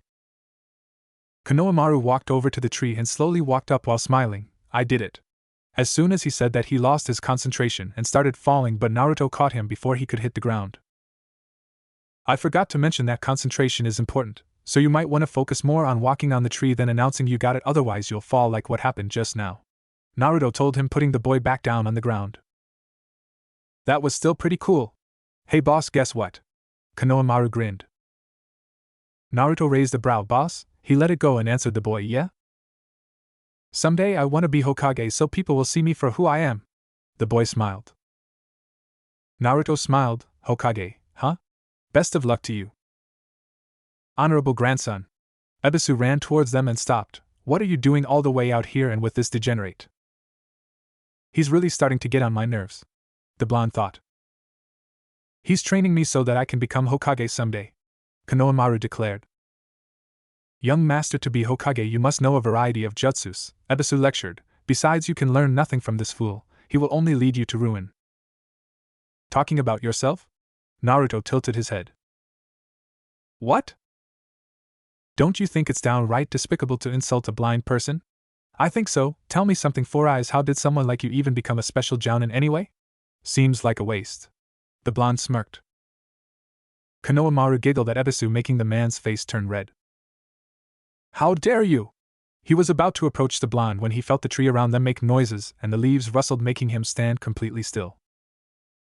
Judging from your reaction, you felt it, didn't you? Naruto inquired while gesturing Konohamaru to stand behind him. What are you talking about? Naruto smiled. I think you made the forest mad. Sucked to be you. One of the tree branches moved, scaring the crap out of Ebisu. What is this? Anyone who makes the forest mad is considered their enemy, and you, Ebisu, have become its enemy. Naruto said, charging at Ebisu until he was right in front of him and punched him hard in the gut, making him double over in pain. And by the way, he lifted up his sheathed sword. Never underestimate a blind person. He knocked the man out, but hitting him in the back of the neck with the scabbard tip. Geez, Gigi needs to get better special jounin. Naruto sighed. That was awesome. The trees moved. I saw it this time. Konohamaru grinned. I guess it is amazing the first time, huh? Naruto smiled. You want to keep training, or do you want to call it a day? Let's keep training. Konohamaru grinned. Naruto shrugged. Fine by me, I need to train myself. Hiruzen watched what happened from the crystal ball and smiled. Looks like both Konohamaru and Naruto have hit it off quite well. He was glad. Well, hopefully Konohamaru will stop with his antics from now on, hopefully. Naruto walked inside the building of the academy. He rested well last night. He and Konohamaru trained for what felt like hours, but they did take a break to get something to eat though. While Konohamaru practiced chakra control, he practiced his novice swordplay with his shadow clones. Turns out he can transform his kunai into his long sword for his clone to use and help him practice with. He still hadn't read his father's journal or took a look at the scroll of seals, but maybe he could get through that today after the teams were formed. Yes, today he would find out if he would be on Hinata's team instead of being with Sasuke or Sakura the Banshee, as the kids call her, and boy were they right about her being a banshee. Walking into the classroom, he went over to sit in the back of the room, sitting next to the window, feeling the sun's rays touch his skin. Feeling the warmth of the sun on him made him have a thought. If at some point someone can manage to cure his blindness, would he even want them to? For some reason that didn't sit very well with him. If he regained his sight back, would he have to put up with seeing the glares of the villagers again? Their cruel words? If that's the case, then he'd rather stay blind then. He'll prove to them that even if he can't see, he can still be a strong shinobi. He heard the door open and the kids started walking inside, but he paid them no attention at all. He was waiting to sense Hinata. He could care less about everyone else. Well, that's not exactly true. Shikamaru and Choji are okay. Even though the shadow user was lazy, Shikamaru was smart, smarter than him and everyone else in this room. Speaking of Shikamaru. You're going to sit over here, Shikamaru? Naruto asked. Troublesome, did you hear me or sense me coming? The lazy boy asked. Not telling. Troublesome. Choji smiled, munching on some chips. Wonder whose teams will be on. Hopefully not Ino or Sakura's, Naruto stated. Amen. Shikamaru agreed. Choji's sweat dropped. Naruto felt someone sit next to him and smiled. Hey, Hinata-chan. Good morning, Naruto-kun. Hinata smiled. I hope we're placed on the same team together. You and me both. The blonde agreed. His ears then picked up something inside. Damn, here they come. Just as he said that, the door was slammed open and the two girls Ino and Sakura were pushing and shoving each other to get inside the room so they could sit next to Sasuke, who was sighing in annoyance. Naruto rubbed his temples, feeling a headache coming on. This is going to be a long day. Troublesome girls. Shikamaru yawned. Iruka then came into the classroom. All right, everyone settle down. Take your seats, please. The kids sat down in their seats, and he coughed into his fist. Congratulations, because you are all now full-fledged genin. That means we prepared you enough to go out into the real world and be the best ninja you can be. Now then, all of you will be in groups of 3 for your team, and when I call the team numbers I will announce who will be on that team. Team 1. Naruto tuned him out, not really interested in hearing the first few teams because he wasn't interested. That is until he heard something that made him wish the earth would just swallow him up. Team 7 are Sasuke Uchiha, Sakura Haruno, and Naruto Uzumaki. Sakura jumped for joy. Love conquers all. Naruto covered his ears and at the same time cursed his bad luck for being on the same team as the brooding Uchiha and Screeching Girl. Damn. That was all he could say. Iruka's sweat dropped when he saw Naruto's reaction and remembered how he got stuck with these two in the first place. Flashback. Hiruzen eyed the jounin before him. Well, Does anyone have any questions about the teams? I do, Hokage-sama. Yamato spoke up first. Why did you choose Kakashi-senpai as the sensei for Naruto's team instead of me? I know how to work with Naruto. That's true and I agree with you, but Kakashi has the Sharingan and the only one capable of teaching Sasuke how to use his when it awakens. As for Naruto, I think it's better if he's exposed to another Jounin besides you. I know he's more comfortable with you, but I want him to get to know Kakashi as well, Hiruzen told him. With all due respect, Hokage-sama, but I highly doubt Kakashi-senpai would even know how to interact with Naruto, Yamato stated, not wanting the silver-haired Jounin anywhere near his surrogate little brother. Kakashi, who was currently reading his book, looked up at the comment. And what do you mean by that? Exactly what I just said, Yamato responded using his scary face. Sensing the tension between the two, Irika stepped in. Both of you calm down. There's no need to start getting hostile with each other. If I may, Kurenai interjected, I've heard that Naruto is a very capable sensor. If anything, I'd like to have him on my team along with Hinata, Hyuga, and Shino Aburame. Now hold there, Kurenai, Asuma spoke up. Both Shikamaru and Choji are comfortable around him, so I suggest he be on my team. Absolutely not. Yamato crossed his arms. Kurenai's team aside, Shikamaru is too laid back and lazy. It'll affect Naruto. The hell is that supposed to mean? Asuma frowned at the man. And what's wrong with my team? Kurenai narrowed her eyes. Irika felt like a small animal surrounded by large predators and turned to the Sandaime for help. The old man simply shook his head in exasperation. End of flashback. Irika sighed, having remembered the incident. Well, this is something Naruto will have to deal with. Shinobi endure, and that's exactly what he has to do now. He got back to reading the names: Team 8R, Shino Aburame, Kiba Inuzuka, and Hinata Hyuga. Team 9. Hinata was heartbroken that she and Naruto weren't on the same team, but they can still see each other when they're not doing missions, so it's still not all that bad. Team 10R, Shikamaru Nara, Choji Akimichi, and Ino Yamanaka. Irika finished up. Ino put her head down on the desk. How come Sakura gets to be on the same team as Sasuke and she's stuck with a lazy bum and a fatso? It just wasn't fair. That's it for your teammates, Irika told them. Now then, for Team 7's Jounin Sensei, it will Kakashi Hatake. Naruto flinched when he heard that name. You have got to be kidding me. Yamato Sensei can't stand Kakashi Sensei and now he's the sensei for our team? This is just great. Team 8's Jounin Sensei will be Kurenai Yuhi. Irika continued.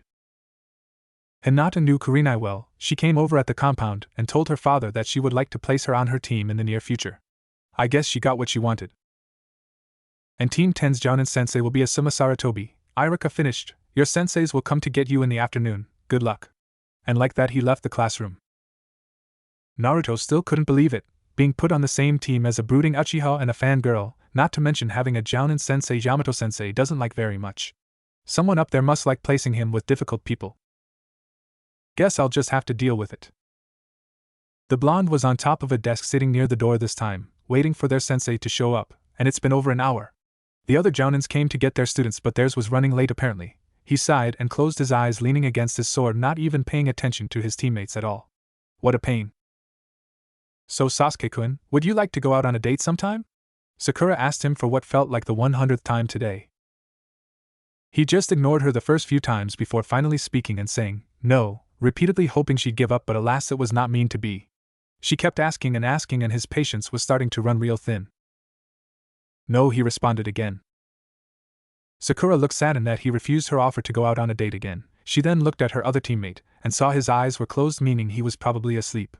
She was still trying to figure out how he even managed to pass the exam at all when he's blind.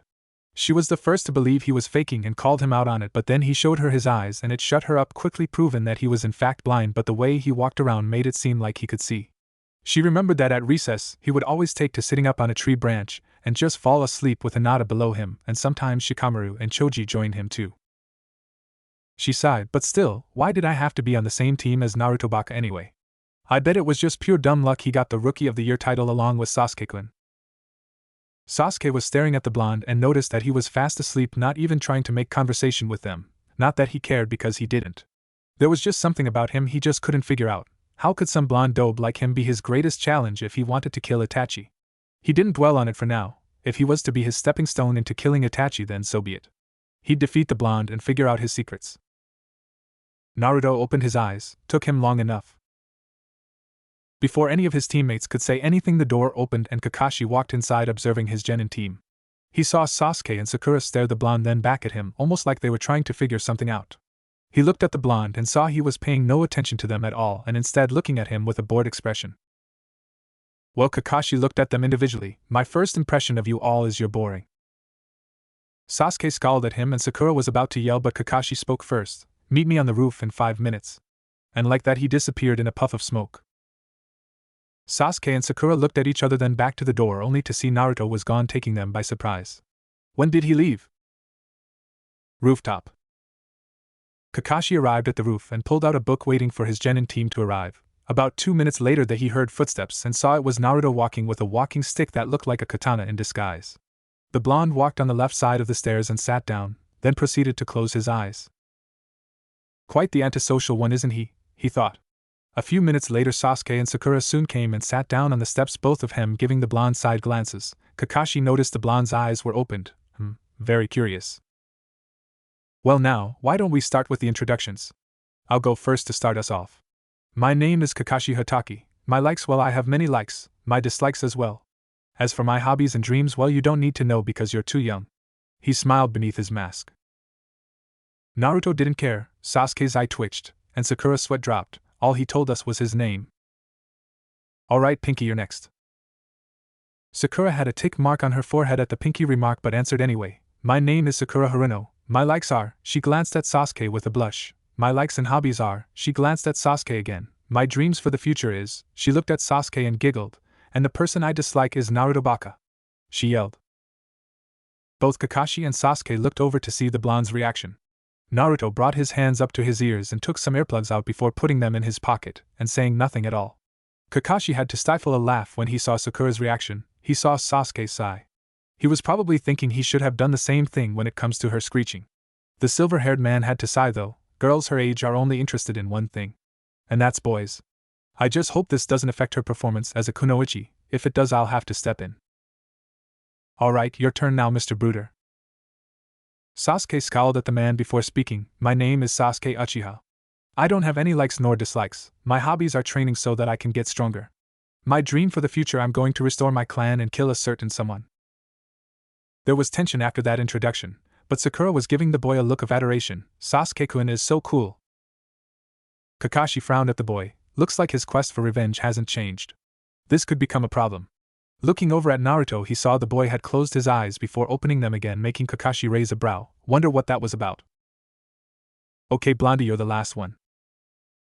Naruto didn't react to the nickname at all but spoke anyway. Naruto Uzumaki. And that was all he said? Silence. Kakashi blinked. There's nothing else you want to add?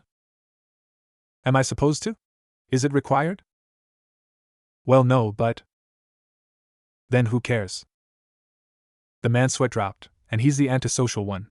This could be a problem when it comes to working together as a team. Right, anyway, I want all of you to meet me tomorrow at Training Ground 7 at 6 a.m. Oh, and I suggest you not eat any breakfast. Otherwise you'll just throw it back up. And on that note, see you guys tomorrow. Kakashi disappeared in a whirl of leaves, leaving the three alone. Naruto immediately stood up and walked away, having something else better to do, and besides he was in no mood to hang out with his teammates today. Oh dope, Sasuke called out. Naruto ignored him, opening the door to the roof and leaving them alone, making the raven-haired boy scowl at the blonde. He ignored Sakura's attempt to ask him out on a date, and jumped off the roof, leaving her alone before she too left. Naruto headed towards the training area Kakashi-sensei told them to yesterday, but he woke up a little earlier than the assigned meeting place. He had woken up at 5:30. Instead he ate breakfast, washed up, and headed out the door on his way to the training area. Yesterday, as soon as he left, he headed to the forest to train. Thank God Sasuke didn't try to follow him, otherwise that would have been a total headache. Anyway, he went there for the sole purpose of practicing his sword play, wanting not to fall behind and take his training seriously. After that was done, he went to get some lunch and headed home to sleep early, but not before tending to his plants. He realized he had a passion for gardening, and it was really relaxing too. Why doesn't everybody garden to calm their nerves? Anyway, he arrived at the meeting point and didn't care what time it was, but he was here, and that's all that matters. He walked up the tree and laid down on the tree branch, crossing his arms together, making sure his sword was secured in his arms. Once he got into a comfortable position, he drifted off to sleep. About 25 minutes later he heard the loud voice of his female teammate wake him up. "Wake up, Naruto baka!" she yelled. He opened his eyes slowly, hearing the shrill of the banshee. Seriously, does she have to scream? The blonde dug his earplugs out his pockets and put them in his ears before drifting off to sleep again, not hearing Sakura's yelling much to his relief. Seriously, sometimes having enhanced hearing can suck sometimes. Sakura growled up at the blonde as he put earplugs in his ears and went back to sleep. Why that little? Cha! Who does he think he is, ignoring us like that? Inner Sakura yelled. Sasuke saw the blonde take his earplugs out, putting them on and drifting back to sleep. He wondered how long the blonde had been here. More importantly, how in the world did he get up there in the first place? It doesn't matter. Right now he needs to focus on what Kakashi has in store of the team. 3 hours later. Sakura was tapping her foot impatiently. It's been 3 hours already and Kakashi-sensei still hadn't shown up. Looking over at Sasuke, she saw he was just as upset as she was. Looking up at the tree, a tick mark formed on her forehead. Naruto was still sleeping without a care in the world. Why is he still sleeping? She frowned. Sasuke was getting impatient. Where the hell was Kakashi anyway? He was the one that told them to be here at 6 a.m., and he's not even here. Looking up at his blonde teammate, he suppressed a scowl, seeing he was still fast asleep. Naruto woke up, blinking a few times. Having gotten his nap out of the way, he stretched his aching muscles, hearing some of his bones crack in the process. Looks like Yamato-sensei was right about Kakashi-sensei's tardiness to things, and this was a prime example. He was curious as to why Yamato-sensei didn't get along with the man, but something tells him that the wood user wouldn't tell him even if he asked anyway. He felt another presence appear, meaning that Kakashi-sensei had arrived, making him sigh. Why do I get the feeling this will be a real pain? Jumping down from the tree, he felt that he was standing next to Sakura. She was probably screeching at Kakashi-sensei for being late, but then again he wouldn't know because he still had his earplugs in, so he wouldn't hear her. He soon took them out his ears and put them back in his pockets, hoping that she wouldn't scream anymore. Kakashi smiled at the blonde under his mask, doing the same thing as he did, and that was taking his own earplugs out his ears. Sasuke blinked at the action of the man. He was really starting to consider getting some earplugs like these two did. Now that we're all here, let me explain the real reason why I gathered you three here today. And that reason is to see if you're worthy of passing the real exam to become Genin. Kakashi told them. What? Sakura exclaimed. Sasuke was shocked. Naruto looked curious. Kakashi took out 2 bells, jingling them so Naruto could hear them. This is now officially a survival test. And in this survival test, the objective is to acquire at least one of the 2 bells you see in my hand. The one who fails to get a bell will be tied to the stump and denied lunch. He saw Sasuke and Sakura hold their stomachs as they growled, but he noticed Naruto's stomach didn't and raised a brow. You ate breakfast, didn't you? You suggested we don't eat. You didn't say we were ordered not to. If they didn't eat breakfast, then it's their problem, not mine. Naruto stated indifferently. Sasuke glared at the blonde, realizing he was right. Kakashi only suggested they don't eat before arriving here. He didn't order them not to.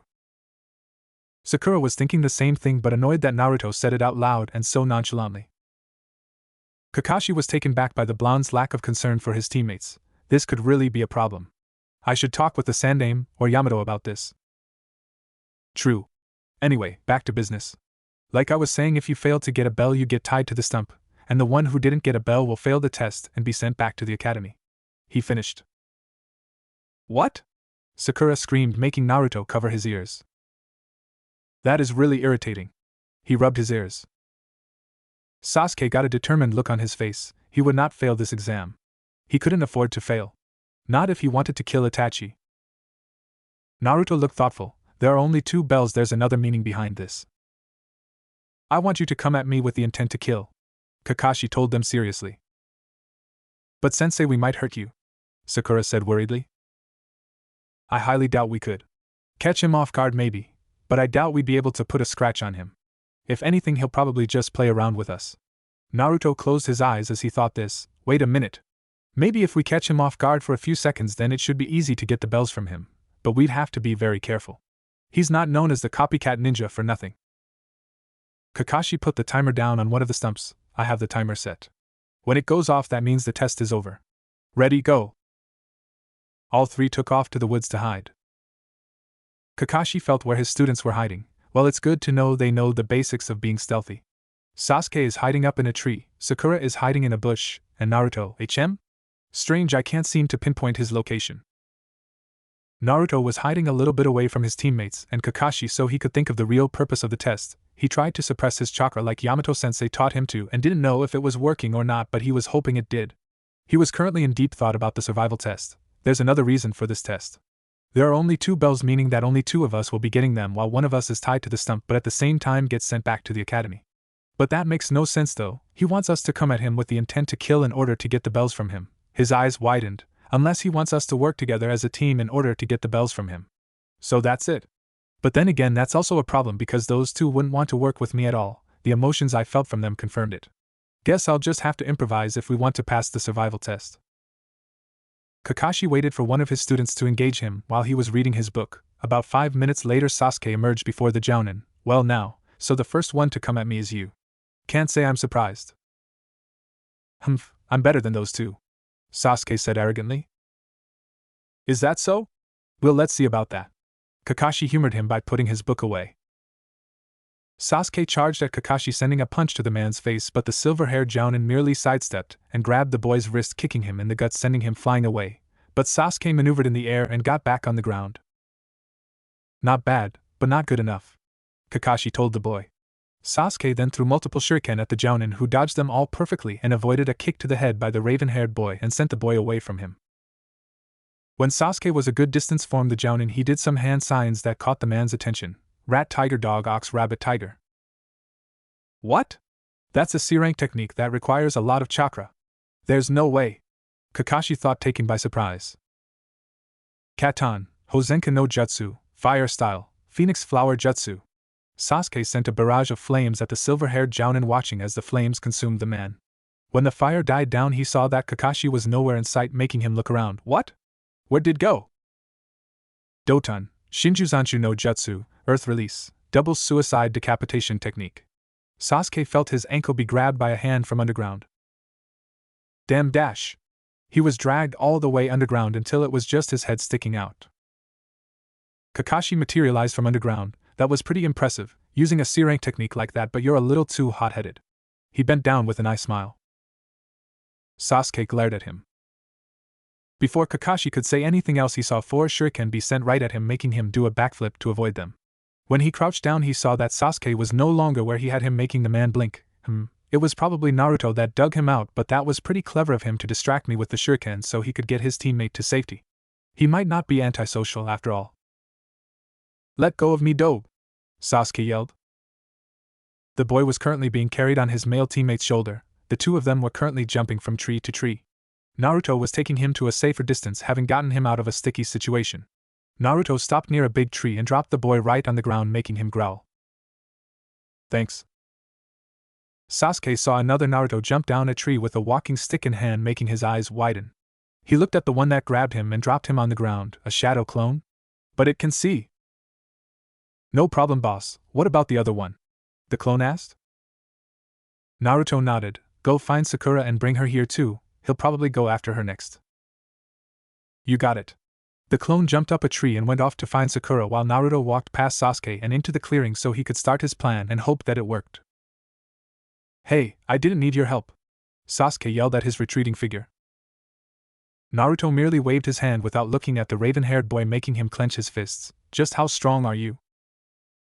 Sakura was running through the woods trying to find Sasuke after seeing her other teammate take the Uchiha arrow away after distracting Kakashi-sensei by throwing shuriken. She stopped running and looked around. Where are they? Kakashi was standing on top of a tree and sighed. Maybe a little genjutsu will make her take her ninja training seriously. Snake Rat, Megan, Narukami no Jutsu, Demonic Illusion, Hell Viewing Technique. Sakura saw leaves appear out of nowhere and started to feel very sleepy, her eyes feeling heavy. After about a minute she felt normal again. What was that? Asked Sakura. She looked behind her and saw Sasuke was leaning against a tree bleeding out. Help me. Seeing Sasuke in such a state, she screamed and passed out, making the Jounin shake his head. I'm surprised that's all it took to knock her out, and that was only a D-rank genjutsu. He disappeared to go find the blonde.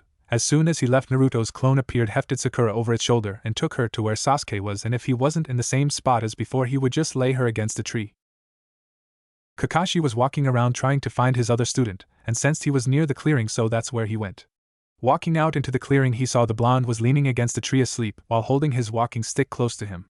He nearly lost his footing when he saw the blonde was passed out asleep instead of participating in the fight with his teammates. He's actually sleeping? I think it's time to show him that this isn't a game. He thought, seriously walking over to his lazy student intending to teach him a lesson.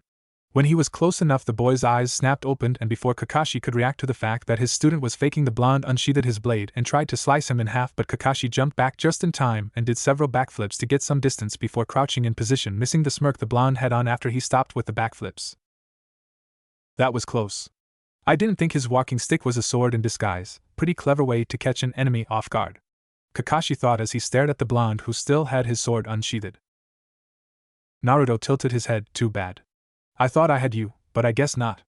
Well, you are a jounin, so it's no surprise I missed. Kakashi stood up slowly, actually observing the blonde. That was pretty clever of you to lure me out here and trying to strike me down while pretending to be asleep. Thanks for the compliment, I thought you'd be mad. Naruto smiled. Well, I did say to come at me with the intent to kill. Kakashi scratched his cheek. I just didn't think you'd actually try and do it. Guess I'm just full of surprises, aren't I? A voice said from behind the jounin. Turning around, he saw it was another Naruto that tried to take a swipe at him with a kunai, but the man jumped back and right into the real Naruto that was in a stance. Senko, flash. Swinging his blade as fast as he could, he cut the jounin in half. He had spent days trying to create his own sword technique and finally produced some results when he cut one of his shadow clones down. He was brought out of his thoughts when he heard a thump that sounded like would making his sheath the blade. Kawarini, huh? I kinda figure he'd do that. He gave the clone his sword and decided to stick with ninjutsu for a little while. Closing his eyes, he tried to sense where his jounin sensei might be hiding and needed to concentrate. After about a minute, his eyes opened, and he backflipped to avoid being pulled underground just like Sasuke. He got some distance between them and felt his clone stand beside him still holding his blade. You should get to a safe distance. The clone nodded and did what it was told as Kakashi appeared from underground. Interesting, you knew where I was hiding. Naruto's mouth twitched, one of the perks of being blind, enhanced senses. Kakashi narrowed his eyes at that. So it's true then. And genjutsu has no effect on him either because he's blind. This is gonna be tough. Naruto himself was thinking about what to do next. Should I use it here or not? I could just use some suiton or futon jutsus I've been practicing, but something tells me he already knows some of his own. He did the snake hand sign. No choice then. Guess I'll have to use it. Kakashi was observing the blonde carefully, wanting to see what he would do, but what happened was not what he was expecting at all. Mokutan, Shinobi Geshi, would release bamboo spikes. Bamboo spikes appeared from the ground and towards Kakashi, who backflipped out the way of the bamboo spikes coming out of the ground. He stopped the backflips and stared at the boy in complete shock. That was Mokutan. How did he learn that? Only Tenzo knows it. Is that why the Sandaime asked Tenzo to train Naruto? Naruto waited to see what his sensei would do next. I need to be careful. Kakashi-sensei no many jutsus, so there's no telling what he'll use against me. It might be earth, water, wind, fire, or something else entirely. I'll have to stick with Mokutan and pray he doesn't know a lot of the techniques. Kakashi did some hand signs. Tiger ox, tiger rat, suiton, suede and no jutsu, water style, water bomb jutsu. Kakashi expelled a large quantity of water in the form of a powerful torrent and sent it at the blonde. Naruto quickly acted using the defensive move Yamato taught him. Rat dog tiger, Mokutan, Mokujihiki, wood style, domed wall jutsu. Wooden pillars sprouted from the ground and covered Naruto, creating a dome of protection from the water technique. That was close. If I hadn't remembered that move from Yamato-sensei, I would have gotten hit for sure. He brought the wood dome down, and since Kakashi was gone, making his eyes wide and wondering where he went until his enhanced hearing heard something from behind and jumped backwards to avoid a kick to the back while still airborne. He decided to use another jutsu Yamato taught him. Tiger horse, tiger snake, Mokutan, Daijin no jutsu, wood style. Giant forest jutsu. Naruto's arm transformed into branches and sent them towards Kakashi, who prepared to defend against the attack. Tiger hair boar dog, Doton, Dorihiki, earth style, mud wall. An earth wall sprouted from the ground and blocked the wood attack, making it shatter once it made contact. Naruto landed back on the ground and stared at his sensei. What should I do now? Use a high-level jutsu? No, if I do then I'll be too exhausted to fight back. So far I avoided being grabbed underground and kicked from behind thanks to my enhanced senses, but I don't have a chance at beating Kakashi-sensei. Yamato-sensei told me many things about him, being in the ANBU when he was a little older than me as well as making Chunin. I'm just glad he's taking it easy on me right now, because if he was serious then I'd be big trouble. His thoughts were cut off when he heard the alarm go off, making him sigh in relief and stood up straight. Looks like the plan worked. He heard footsteps and felt it was his clone that handed him his cane/sword. Kakashi raised a brow at the boy's words. And what do you mean by that? Instead of answering, he dug in his pocket and pulled out the 2 bells, jingling them in his hand. Kakashi's eyes widened and he moved his hand to both sides of his pants and realized that indeed he didn't have the bells strapped to him anymore. When? It was when I was pretending to be asleep, Naruto told him. The second you were close enough to me, I used my sword to cut the bells off from the side of your pants, making them fall to the ground. I picked them up and stuffed them in my pocket once I heard them fall to the ground. Kakashi blinked at the explanation. Then why did you engage in a fight with me if you already had the bells? To distract you so you wouldn't notice the bells were gone from the side of your pants, and it worked. You didn't notice until just now, he said. The Jounin couldn't help but feel impressed despite being outsmarted by a Genin. I see, well done then. By the way, Sasuke, Sakura, you two can come out of hiding now. Naruto felt the urge to slap his forehead with his hand. He forgot all about them. He dispelled his clone and sighed at the fact he forgot about his own teammates, but in his defense he was concentrating on fighting. Maybe I should go find Yamato-sensei and ask him to spar with me again. We haven't sparred for a while now. He thought as he heard his teammates walk towards them. He felt their eyes on him but couldn't see their reactions when he used Mokuton and didn't really feel like explaining things either. Kakashi saw the looks the 2 of them were giving the boy and he couldn't blame them. Naruto just used the Shodame's famous Mokuton Kekkai Genkai. The only user he knew of who could use it was Tenzo, but now Naruto knows it. He made a mental note to ask the man how the boy managed to use it. Before I determine whether you 3 should pass or fail, can you tell me the reason for this test? Kakashi asked, making the 2 of them stop looking at Naruto and looking at him instead. Wasn't it to test our combat strength? Sakura questioned. Sasuke was thinking the same thing. Kakashi looked over at Naruto. Well, what do you think? Well, first off, Naruto gave one of the bells to Sasuke and the other to Sakura, taking them off guard. I thought it was strange that you only had 2 bells when there are only 3 of us, not to mention that if one of us fails to get the bells and fail the test, then we all fail and get sent back to the academy. Sasuke and Sakura froze when they heard his explanation. But after thinking about it, I realized that the main point of this was for us to work together as a team, and not individually. The blonde concluded. Kakashi eyed him with a smile. Correct. Sasuke and Sakura looked at him in shock. That was the whole point of this test, and that was to work together as a team and look out for each other. And although you didn't work together as a team to attack me, you did show some signs of looking out for each other. For example, Naruto distracted me with his shuriken so he could get Sasuke to safety, and waited for me to leave to get to Sakura so he could take her to a safe location. That's what it means to look out for one another. To not abandon your comrades. He smiled from underneath his mask. Those who break the rules are trash, but those who abandon their friends are worse than trash. Remember that. Naruto nodded his head, while Sasuke and Sakura looked thoughtful. And on that note, you all pass, Kakashi announced. Sakura smiled. Sasuke put his hands in his pockets, closing his eyes, and Naruto simply blinked. You can all go home and relax, for tomorrow we begin starting missions. Dismissed, Kakashi told them, disappearing in a swirl of leaves. Naruto was the first to leave, wanting to get some lunch, when a voice stopped him. Hey? Sasuke called out. Naruto stopped but didn't turn around. What? Where did you learn that? Sasuke questioned. That? Mokuton. Sakura was just as curious but didn't have the courage to ask the blonde, unlike Sasuke. You don't need to know. Naruto walked away from them. He wasn't sure why he asking about how he learned Mokuton, but knew telling him would be bad. I hope he doesn't make this a habit. Little did he know his teammate would keep asking the same question until he got an answer. Hokage Tower. Hiruzen had Kurenai and Asuma in his office after they got done testing their students. Now all they had to do was wait on Kakashi. Yamato and Iruka were there as well, just waiting. In a swirl of leaves he arrived and stood on Asuma's other side. Yo. He greeted. Now that you're all here, report. Hiruzen ordered. Kurenai spoke first. Kurenai, he report that teammate has passed. Asuma spoke next. Asuma Saratobi report that Team 10 has passed. Kakashi was the last one. Kakashi Hatake report that Team 7 has passed.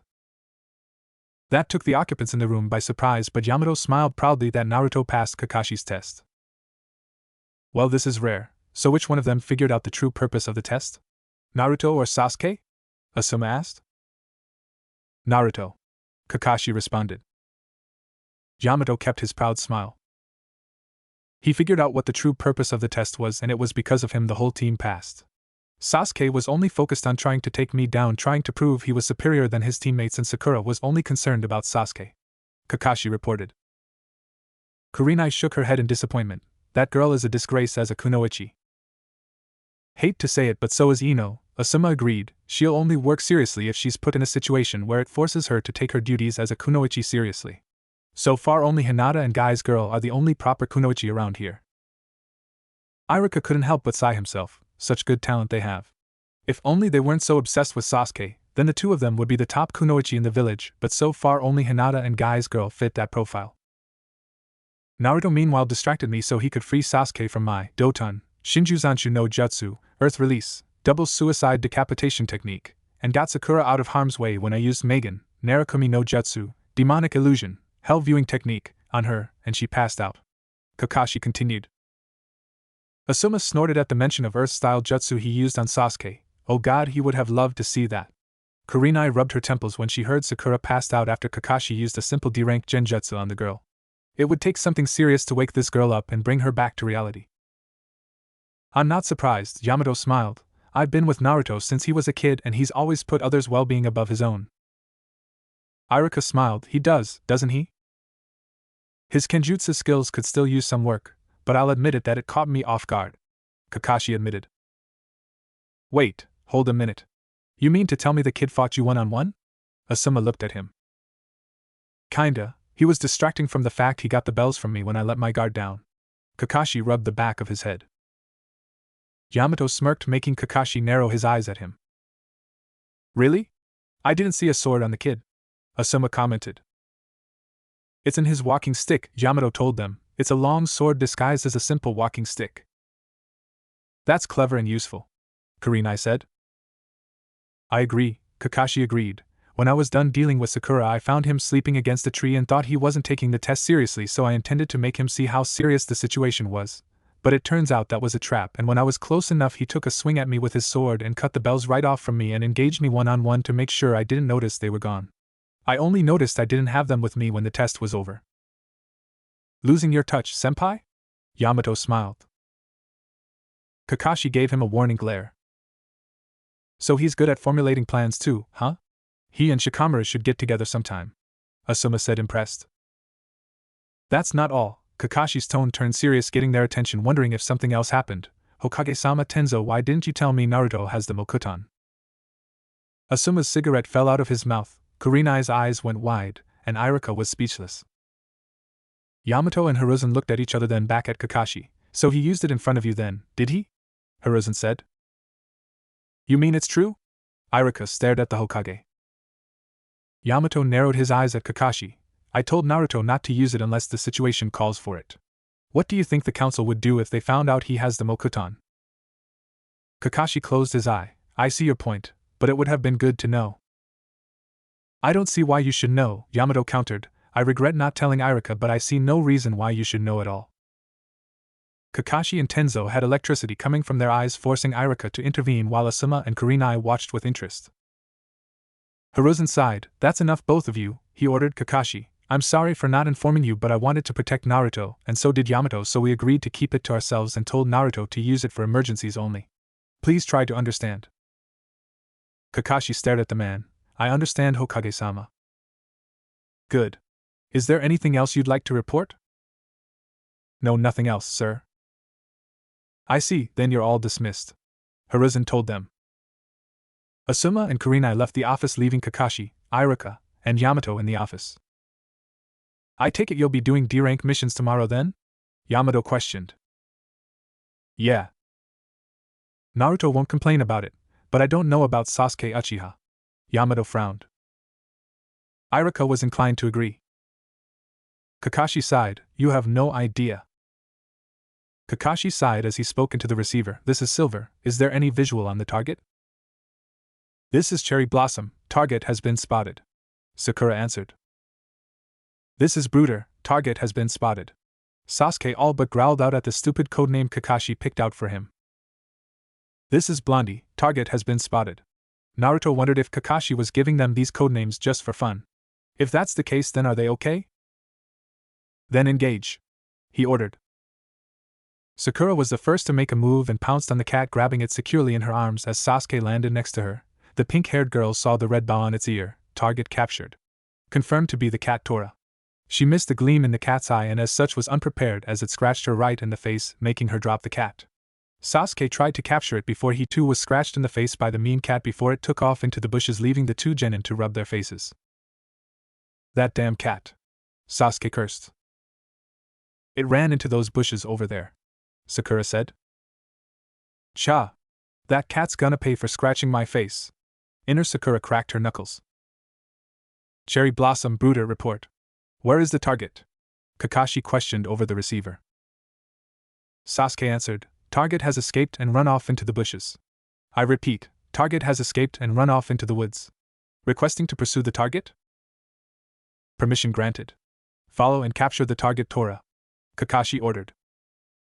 The two genin ran after the demonic feline that had the nerve to scratch their faces while also wondering what their other teammate was doing. Why wasn't he helping? What the hell is that dope doing? Sasuke growled. He better not be slacking off and making us do all the work, Sakura added. Running for a little while more, they stopped when they spotted the still form of the cat, and were surprised to see why the cat stopped moving. Naruto was currently scratching the cat underneath its chin, making it purr in content at the contact while his shadow clone watched in amusement. Well, so much for you being a little terror, huh? Meow, Tora said, smiling in relaxation. Sakura and Sasuke stared in utter disbelief. The demonic cat scratched their faces without hesitation, yet it was docile with Naruto of all people. How is that even fair? Report. What's going on? Kakashi questioned. Sasuke slowly brought his hand up to his ear. Naruto has captured the target. I repeat, Naruto has captured the target. Understood. Good work, Kakashi said. Naruto gave his walking stick over to the clone he just created and picked the cat up, slowly feeling around to make sure Tora was still in front of him. See, when it comes to animals and him being blind, sensing them is kinda hard because they move around a lot, especially cats. So when they were given the mission to capture Tora, aka the Hellcat, he cursed inwardly, having heard horror stories from Yamato sensei about the cat. How it runs incredibly fast and likes to scratch people's faces. So he was worried the cat would do the same to him when he and his shadow clone jumped down from the tree to cut it off, only to hear the cat meow, making him confused. The cat just rubbed up against his leg, making him tilt his head in confusion. He thought the cat hated everybody. Slowly bending down, he rubbed the cat's head, making it meow cutely. Smiling at the acceptance, he moved to scratch the cat's chin, making it purr. He wondered why the cat liked him so much, but hey, it made it easier to catch the cat and end the mission quickly, so kill two birds with one stone. Kakashi appeared next to his students and saw Naruto holding Tora, who was completely docile and made no attempt to scratch the boy whatsoever, making him blink. I've never seen that happen before. Maybe Naruto has the ability to tame wild animals. Naruto walked over to them, sensing they were standing in front of him with his shadow clone following him, and smiled. Tora captured. I see that, and you've got the best time out of all the rookies, Kakashi told them. Our best time is 2 minutes. So there's a best time to capturing Tora, huh? Interesting. Naruto rubbed the cat's head, making it purr and snuggle in his arms, making Sakura and Sasuke sent glares at the cat, still pissed off it clawed at their faces. They were hoping bad things would happen to the damn feline. Hokage Tower. Tora! The daimyo's wife yelled in happiness at seeing her cat and barreled right towards it, only for the feline to hiss at her and climb on top of Naruto's head, still hissing, making Hiruzen smirk, Iruka to hold his mouth trying not to laugh, and Kakashi smiling in amusement. Looks like Tora prefers Naruto over his own owner. Sasuke and Sakura still couldn't believe the cat was so attached to their blind teammate, and wondered if he had some kind of special power that was controlling the damn feline. Tora, it's me, mommy. Don't you recognize me? She asked sadly. Tora merely hissed, not wanting the woman anywhere near it, making the blind sweat drop. While I appreciate the affection, I can't keep a cat that doesn't belong to me. Slowly he moved his arms up towards his hand, grabbing the cat gently, and rubbed its head. I appreciate the fact that you like me and all, but your owner was really worried about you and missed you a lot, so can you please go home with her? He couldn't see the cat's expression, but he was sure that it was looking pretty sad that he had to go back to its owner, and didn't struggle when Naruto held his arms out so she could take her cat back. Here you are, ma'am. She took Tora from him with a smile. Thank you so much, young man, you have such a kind heart. You have no idea, Iruka and Hiruzen thought. And with that, the woman bowed towards the Hokage, then thanked Team 7 before she left with the hissing cat. Sasuke and Sakura didn't even feel bad for the feline, hoping the woman suffocated it to death. Naruto dispelled his shadow clone as soon as it gave him his cane back. Hiruzen coughed into his fist. Well done, Team 7. Out of all the rookies, you three have the best time record when it came to capturing Tora. You should feel proud about that. The cat isn't exactly very friendly, as you can see. And yet it was friendly towards Naruto. Kakashi smiled, making the blonde raise an eyebrow at the comment. Well then, Hiruzen took out some stacks of paper. There are some more D-rank missions for you to take. One is to take care of some pups for the Inuzuka clan, take care of some fawn for the Nara clan. Excuse me, Hokage-sama, but we need better missions, Sasuke interrupted. Giving us these minuscule D-rank missions won't help us improve our skills at all. Sakura didn't voice it, but she thought the same thing as Sasuke did. Naruto felt the urge to roll his eyes. Sasuke, you are a genin that just graduated from the academy. You're not ready to take on higher missions yet. Iruka scolded the boy, not pleased he would demand a higher mission. Naruto didn't really mind the D-rank missions at all, honestly, but Sasuke, ever the arrogant person he is, would want to take a higher mission. For some reason he was getting a bad feeling about today and wasn't sure why. Was it because of this? Anyway, he knew Sasuke would probably pester the old man for a higher mission, so he decided to just get it over with. Walking over to the desk and moving around it carefully, he lowered down to whisper something in the old man's ear, making sure it was low enough so no one would hear what he was about to say. The other occupants in the room watched as Naruto whispered something in the Hokage's ear, making them somewhat curious. They saw the old man's eyes widen to the size of dinner plates with whatever Naruto told him, and he took out a piece of paper from his desk, looking it over quickly. The blonde moved back over to his team, standing next to Sasuke, who, like his teammates Sakura and Sensei Kakashi, were curious to know just what the heck did he say to the old man. There's an escorting mission available for all of you that's C-rank, Hiruzen told them. Your mission is to escort the client Tazuna back to Nami no Kuni. You can come in now. The door opened and Naruto's nose was assaulted by the smell of alcohol coming off from the man, making him frown. He completely reeks of alcohol. Tazuna stared at the group. Is this it? Hick, I was expecting capable ninja Hick, not some emo kid, skinny pink-haired girl who looks like she hasn't worked out a day in her life, and some blonde-haired brat who needs to use a cane to help him walk. As soon as he finished, he was assaulted with killing intent coming from Iruka, Kakashi, and Hiruzen, making him freeze in place without reaching for his sake bottle. I assure you, Tazuna-san, these three are fully capable of protecting you. I myself am a jounin and are more than enough to help assist with the mission, as are my students, Sasuke Uchiha, Sakura Haruno, and Naruto Uzumaki. You have our word. Kakashi frowned at the man, not appreciating him insulting his students, especially Naruto. Though he was right about Sasuke and Sakura. Tazuna simply nodded his head, unable to speak, while also wondering where he'd heard the name Uzumaki from, while Sasuke and Sakura were a little shaken up by the killing intent the three men in the room were sending throughout the room. The only reason Naruto didn't feel frightened was because he felt the old man's killing intent before, and it was on the day he lost his sight. Nothing scarier than a docile old man becoming vicious with the flip of a switch. Hiruzen sighed to calm himself down. That's all, Tazuna-san, you can leave now. These three will be escorting you back home tomorrow. The man nodded and quickly left. Smart move. Naruto, a word please. Hiruzen called the boy over, prompting the blonde to move back over to him again. As the blonde bent down, the old man whispered something in his ear, and the blonde responded in kind, making the old man's eyes widen and bash his head on the desk. I see, so it was that simple all along?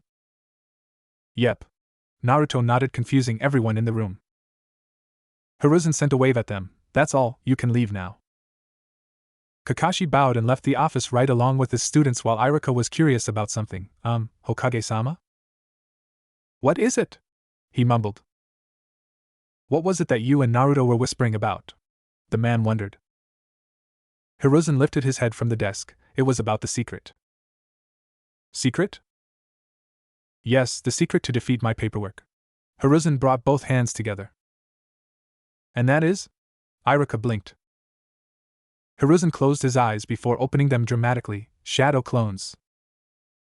Iruka fell over comically. Team 7 had gathered near the gate waiting for their sensei, who swore he wouldn't be late, and meet them at the gate along with the client Tazuna, who was also waiting. Is your teacher always this late? Tazuna asked. He is. Sakura told him. Humph, Sasuke scoffed. Naruto simply closed his eyes.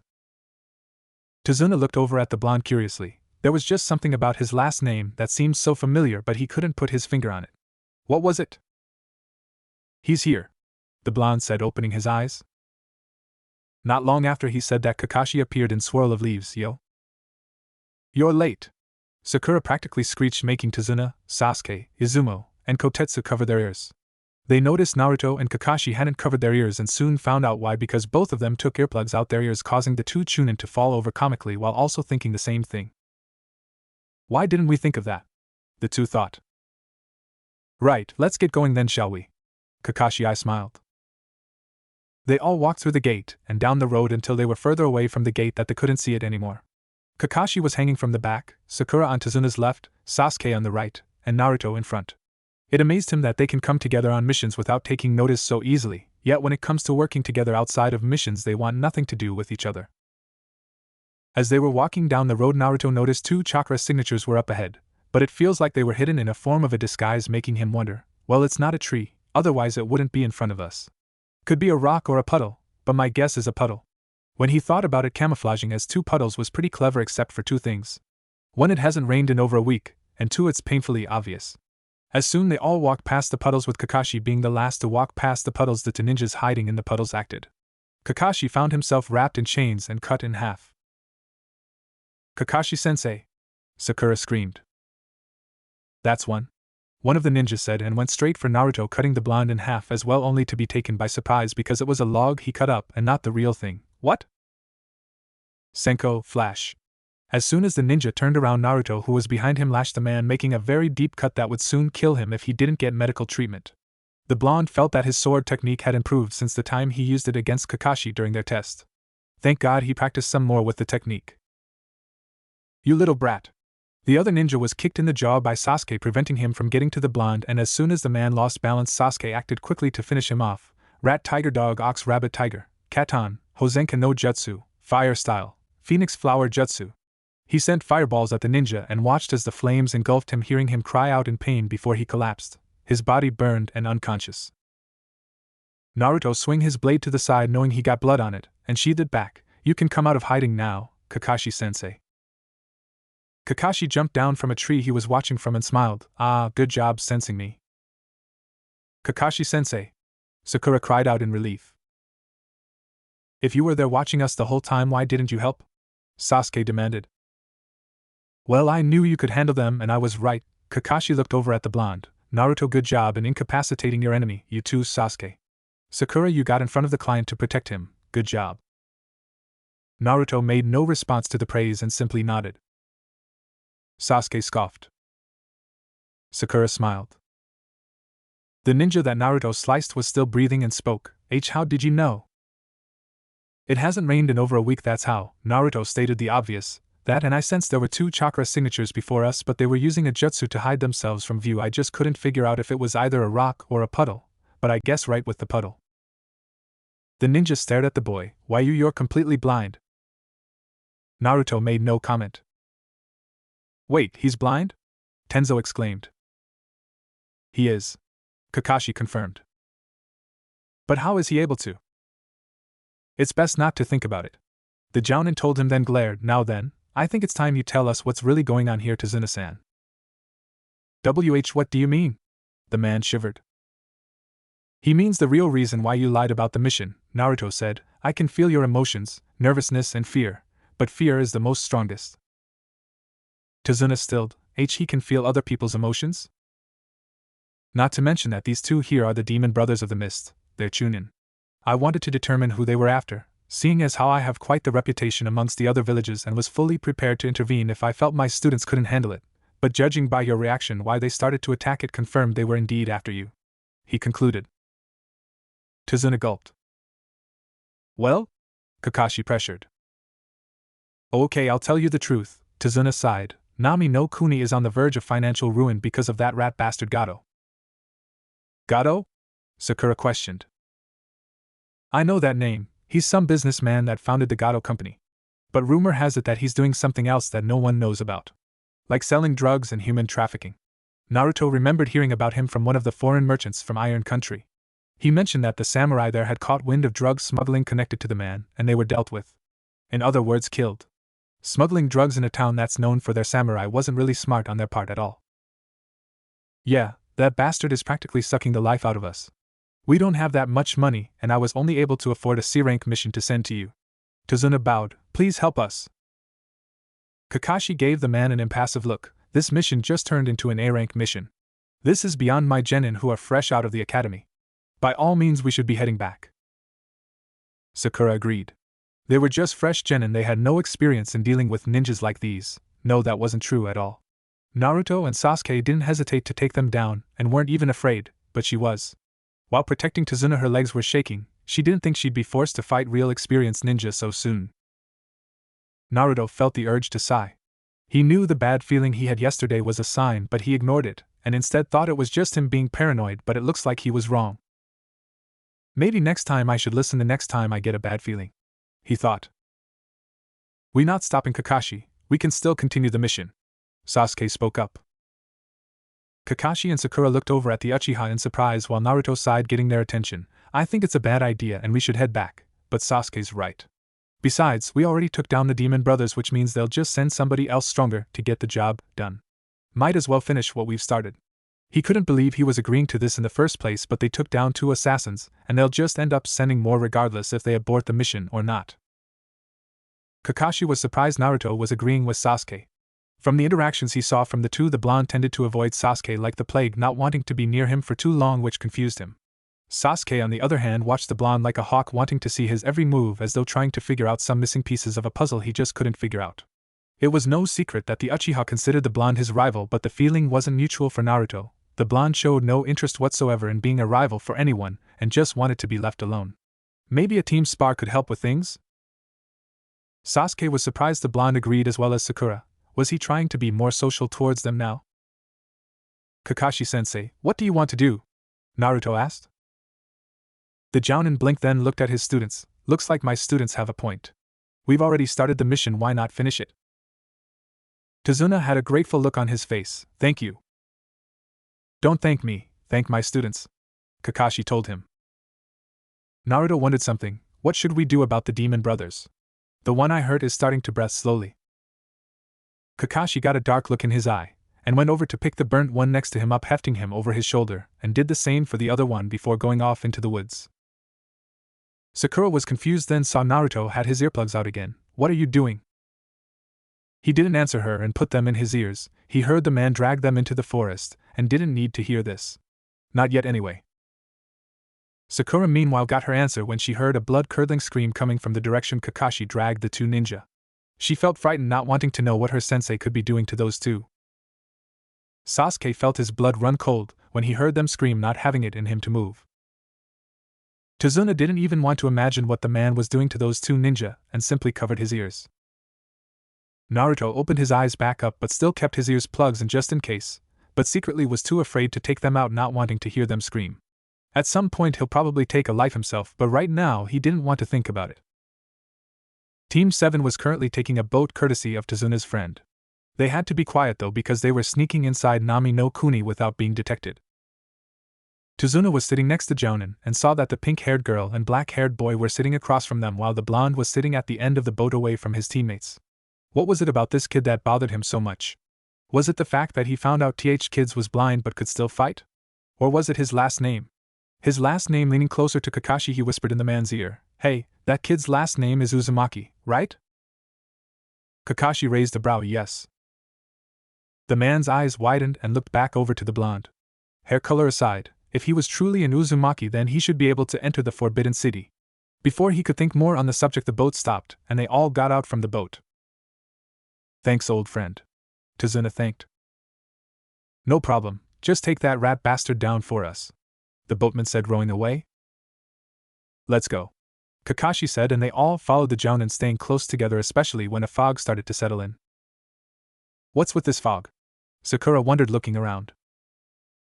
Not sure. Tazuna was starting to get a bad feeling. Naruto's senses were going haywire, practically screaming that something wasn't right, making him grip his sword. Thanks to his enhanced hearing, he heard rustling in the bushes and threw a kunai in the direction where he heard it from, getting everyone's attention. The blonde walked over to the noise and bent down, moving his hand around trying to find what he hit, and finally touched something that felt like fur and grabbed it. He rubbed the stilled animal, feeling where the kunai was, which was in its side, and felt around the animal a little more, touching its ears, feeling they were long. So it was a rabbit then. He walked back over to his team and Sakura saw the dead animal in his hand. Naruto baka. How could kill something so defenseless?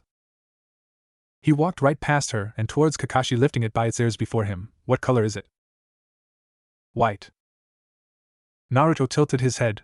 I wasn't aware rabbit's fur become white in this time of season. Kakashi eyed the rabbit carefully. You have a point. It's normally winter season. Sasuke and Sakura looked at each other. What are you two talking about? You don't see rabbit's fur like this very often in the wild, meaning this little guy was kept indoors, making it domestic. Kakashi explained. Naruto's senses were going haywire again, getting his attention. He then heard a whizzing sound that was coming at them fast. Get down! The blonde went over by his teammates, yanking them to the ground while Kakashi grabbed Tazuna, yanking him down on the ground with him as well. It was a good thing they got down when they did, because a massive blade whizzed past their heads and embedded in the tree behind them. Not soon after that, a man appeared standing on the blade. He was a tall man that had short black hair, wearing no shirt, sporting gray pants, with a white mask covering half his face. Hanging on the side of his head was a headband with the Kirigakure insignia on it. The man laughed eerily. No wonder the demon brother lost. Kakashi Hatake, the copy ninja. I never thought I'd meet you here of all places. Looks like this'll be fun. Kakashi stood up, as did his students and Tazuna. Zabuza Momochi, or should I say Kirigakure no Kijin, demon of the hidden mist? So you were hired to kill Tazuna as well, it seems. Naruto's eyes widened when he heard the name of the man, Zabuza Momochi. One of the Kiri no Shinobigatana Shishinin Shu, 7 ninja swordsmen of the mist. No wonder this guy's chakra felt so bloodthirsty. This person was Zabuza Momochi, one of the 7 ninja swordsmen of the mist. He remembered Yamato sensei giving him the rundown on some missing nin as well as those in the bingo book as part of his training to prepare him for the real world. According to him, Zabuza earned the title Kirigakure no Kijin, demon of the hidden mist, because he practically acted like one, and he can sense it very clearly. This guy is dangerous. Going up against him would be suicidal. It's better to let Kakashi handle him. First, the C-rank mission becomes A rank. Now Zabuza Momochi shows up. This is just great, he thought. Zabuza grinned under his mask. You know about me, kid? Well, damn, I'm honored. They teach you about me in the academy? No, personal teaching for me. Naruto told him, trying to keep calm. Zabuza jumped down from his blade and yanked it out of the tree, hefting it over his shoulder. I like you, kid. Maybe I'll let you live and just kill the other two. Naruto didn't even know how to respond to that. How do you know who he is? Sasuke demanded. Personal education, the blonde answered. Kakashi made a mental note to grill Yamato about teaching Naruto about stuff like this later. You three stand back and protect Tazuna. This man is an A-rank new Chunin from Kirigakure, said to have fled for the failed assassination of Mizuki. He's on a whole other level. I'll handle him. I've failed to kill the Mizuki? Sakura was really scared now. We can handle him, Sasuke stated arrogantly. Like hell we can, Naruto thought. Was he trying to get himself killed? Well, isn't that cute, Zabuza mocked. The little brat thinks he's a real ninja. Don't mock me, I'll show you the power of the Uchiha. Sasuke glared at the man.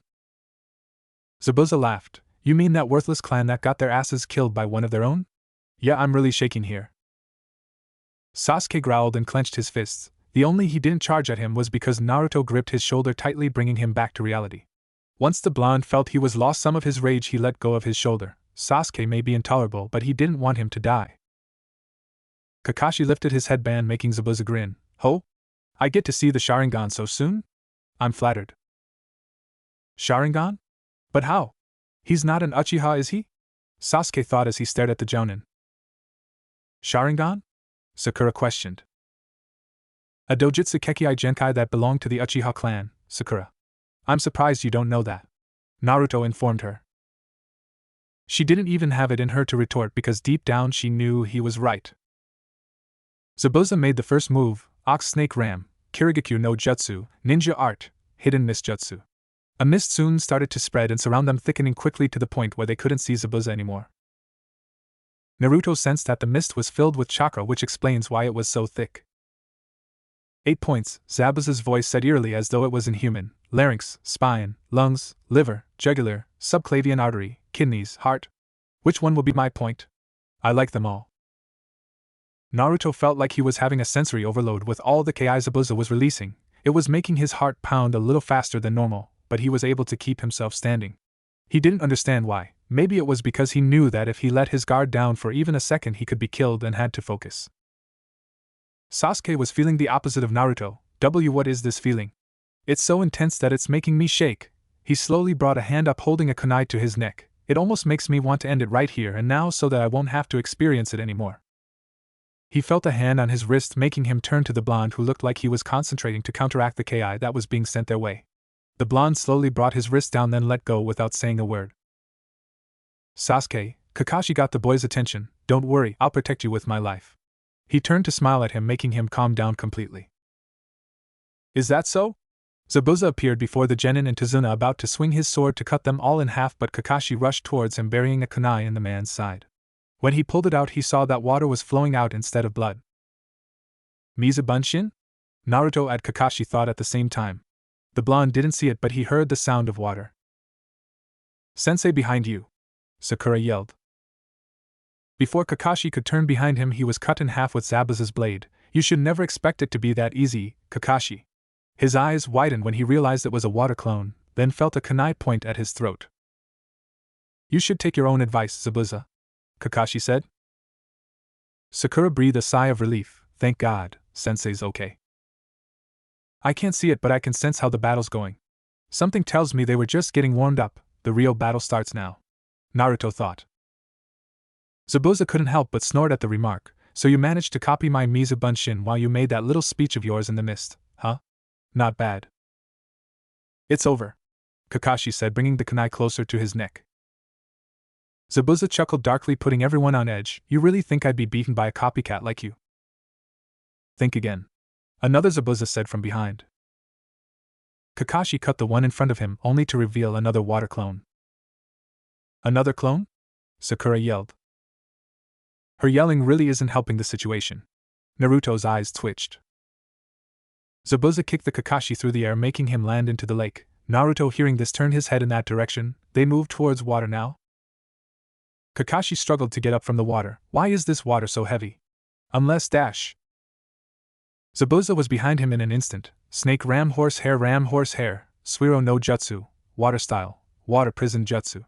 Sticking his hand out a water prison appeared around Kakashi trapping him inside. There's no point in trying to escape, this water's stronger than steel because of how dense the jutsu makes it, Zabuza explained, you won't be going anywhere anytime soon. He created a Mizuki that turned its sights on the Genin and Tazuna. Kakashi-sensei's be captured. What do we do? Sakura freaked out. Isn't it obvious? We beat him and rescue Kakashi. Sasuke took a step forward. That's a bad idea, Naruto told him. You scared? Sasuke taunted. Maybe you didn't hear me earlier when I said this guy's one of the Kirin no Shinobigatana Shishinin Shu, 7 ninja swordsmen of the mist. He's considered one of the best blade-wielding shinobi just like the others. Going up against just one is suicidal, not to mention that sword of his Kubikuri Bocho, decapitating carving knife, isn't just for show. Naruto practically growled trying to make him see just what kind of situation they're in. You can't take him on. Forget about me. Take Tazuna and run to safety, Kakashi yelled. Hey, it doesn't matter what they do. Why don't you just sit back and watch me kill your little brats, though I might take the blonde one with me as compensation. Zabuza grinned. Naruto felt a shiver run down his spine. Well, this is just great. One of the Kirin no Shinobigatana Shishinin Shu, 7 ninja swordsmen of the mist, has taken a liking to me. The water clone attacked, Hisenkin, flying turn slash. It threw the sword at the Genin and Tazuna prompting Naruto to act. Grabbing Sasuke and pulling him back he let go of his sword, rat dog tiger, Mokuton, Mokujihiki, wood style, domed wall jutsu. A giant wood dome large enough to protect them all appeared and stopped the blade in its path embedding it in the wood dome before disappearing in a puff of smoke. That was too close a call. If I had tried to block it with my sword, no I don't want to even think about it. I need to think of a plan quick to get Kakashi-sensei out of that water prison, and I might need Sasuke's help while Sakura protects the client. He thought. Tazuna looked around inside the dome in amazement. This is amazing. Sakura was inclined to agree but didn't say it out loud. She was just grateful that Naruto put the dome up when he did. Sasuke remembered this jutsu. It must be a defensive one that blocks powerful jutsus or physical attacks. We're gonna have to figure out a way to get Kakashi-sensei out that water prison, but we need to take that water clone down first. Naruto finally spoke having thought of a plan. You have something in mind? Tazuna wondered. Naruto stood up. I do. It involves me and Sasuke doing most of the work though. Fine with me, Sasuke said. Sakura felt a stab to the heart when he said that. Was he trying to say she was too weak to help? What's your plan? Tazuna questioned. Naruto took a deep breath. God, I hope this works. Okay, here's what I thought of. Meanwhile, outside the wood dome, Zabuza was taken by surprise while at the same time grinning like a psychotic maniac. That jutsu that the blonde kid just used was the Mokuton. There's not a person alive who doesn't know about it. The famous Kekkai Genkai of the Shodame Hokage of Konohamaru no Sato. Hashirama Senju. He couldn't help but laugh. You've been holding out, Kakashi. One of your brats has something interesting. Kakashi glared at the man and was about to say something when the wood dome was brought down and Sasuke engaged the Zabuza clone, going full taijutsu on it, sending kick to its head only for it to swing the boy in the air like a rag doll, but Sasuke managed to set himself right and attacked again. Rat, tiger, dog, ox, rabbit, tiger, katon, Hozenka no jutsu, fire style, phoenix flower jutsu. He sent rapid fireballs at the clone, and just when it was about to counter with a water jutsu, it found itself unable to move. Looking down, it saw that it was bound by wood. It looked over at Naruto. The blonde had his hands together. Mokuton, Mokusatsu Shibari no Jutsu, wood style, silent strangle jutsu. The clone eyes widened before it was dispelled because it got hit with the fire attack sent by Sasuke. Sasuke landed on the ground and did the same jutsu, rat, tiger, dog, ox, rabbit, tiger, katon, Hozenka no Jutsu, fire style, phoenix flower jutsu. He sent the same fire jutsu at the real Zabuza. Naruto was right behind him. This is gonna take up a lot of chakra, so I'm hoping that Kakashi-sensei is freed by then so he can take Zabuza down. I just hope I don't get too tired after I use this jutsu. I've only used it once, and it wasn't how I wanted it to be, but maybe it will work out this time around. Well, here goes. He made the hand signs: snake, ram, hare, dog, snake, Mokuton, Mokuria no Jutsu, wood style, wood dragon jutsu. A wooden dragon appeared from underground and headed right towards Zabuza, while the fire jutsu Sasuke still had going moved around it almost in sync, forcing the nuke Nin to drop the water prison and use his blade to cut the dragon's head off while jumping away from the fireballs sent at him by Sasuke. When the attack stopped, he stared at the genin with his blade pointed at them. Not bad for a bunch of brats, but not good enough, Zabuza said. Naruto smirked, getting a confused look from the ninja. Plan successful.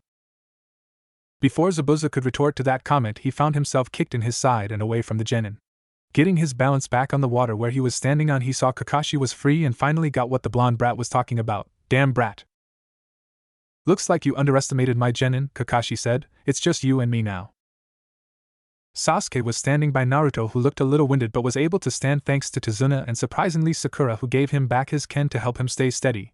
It worked, your plan really worked, Tazuna stared. Naruto smiled a little, glad it did, otherwise we'd be in real trouble right now. Good job protecting Tazuna-san, Sakura. Why yes, she said, feeling like she didn't deserve the compliment because she didn't do anything useful. The plan was for both Sasuke and Naruto to engage the water clone first. Then when that was done, they were to put Zabuza in a position where he would have no choice but to lower the water prison, thus freeing Kakashi. It's scary when a plan actually works, but in this case it was godsend that it did. Zabuza was staring at the genin, so I got taken off guard by two brats. No, he eyed Naruto, that one right there is something else. HM? He stared at the blonde a little while longer, and noticed something that took him of all people by surprise. Kakashi gave the man a warning glare. I suggest you stop staring at him right now because this will be your last day alive. We'll see. Zabuza started to make hand signs. Ox, monkey, hare, rat, boar, bird, ox, horse, bird, rat, tiger, dog, tiger, snake, ox, ram, snake, boar, ram, rat, yan, water, monkey, bird, dragon, bird, ox, horse, ram, tiger, snake, rat, monkey, hare, boar, dragon, ram, rat, ox, monkey, bird, yan, water, rat, boar, bird. Kakashi saw the hand signs and copied them. Ox, monkey, hare, rat, boar, bird, ox, horse, bird, rat, tiger, dog, tiger, snake, ox, ram, snake, boar, ram, rat, yan, water, monkey, bird, dragon, bird, ox, horse, ram, tiger, snake, rat, monkey, hare, boar, dragon, ram, rat, ox, monkey, bird, yan, water, rat, boar, bird. Suiton, Suryuta no Jutsu, water style, water dragon jutsu. They both yelled at the same time and two water dragons appeared with yellow eyes before attacking at the same time, canceling each other out. Wow, what a powerful jutsu! Sakura stared. Kakashi and Zabuza clashed with kunai and blade before Zabuza tried to use the Kirigakure no Jutsu, ninja art, hidden miss jutsu, again and saw Kakashi was following his every movement, making him stop. It's as if he knows what I'm going to do next. Kakashi cut him off, making Zabuza's eyes widen. Is he reading my mind? He's looking right at me with that dash. His thoughts were cut off again. Freaky looking eye of his. Kakashi cut him off again, almost as though he was reading his mind. Zabuza wasted no time and tried to form some hand signs before he stopped, his blood running cold when he saw a shadow of himself behind the Jonin. Is that me? Is this a genjutsu? Kakashi saw the hesitation and used that time to strike. Tiger, ox, monkey, rabbit, ram, boar, ox, horse, monkey, tiger, dog, tiger, snake, tiger, ox, monkey, rabbit, bird, Suetun, Daibakufu no Jutsu, water style, giant vortex jutsu. Water started to swirl around the ninja. What? But how? Zabuza didn't have time to dwell on it long because he was swept by the giant water vortex jutsu that thrashed him like some kin of ragdoll, tearing through the forest, tearing down any unfortunate trees that stood in its path. The Nuke-Nin stood up slowly as his body was soaked to the bone. He stared at Kakashi. Can you see into the future?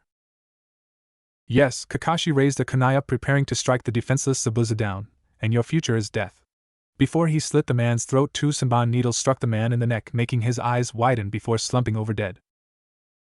Another person made themselves known. Stepping out into the clearing was a young man wearing a white mask with red markings that had the symbol for Kirigakure on it. He had black hair with some of it in a white bun with two strands loose, wearing an outfit that stopped at his knees underneath a green haori with white edges and brown sash wrapped around the waist. You were right, the young spoke, he's dead now. Sakura's legs were shaking. Who's that? A hunter ninja from Kirigakure no Sato. Kakashi explained, walking over to Zabuza while at the same time keeping an eye on the young man. Pointing two fingers to the man's neck, he felt no pulse. He's dead. I've been tracking down Zabuza Momochi for a long time now and found this to be a golden opportunity. And here I was starting to think I'd never be able to complete my assignment. The young man said as he picked up the dead body of Zabuza, who had his blade strapped to his back. The young man bowed his head before disappearing. Naruto felt there was something off about the guy but didn't voice it out loud. He'd wait and see if his instincts were right on this one. His ears picked up a thump sound. I think Kakashi-sensei just passed out.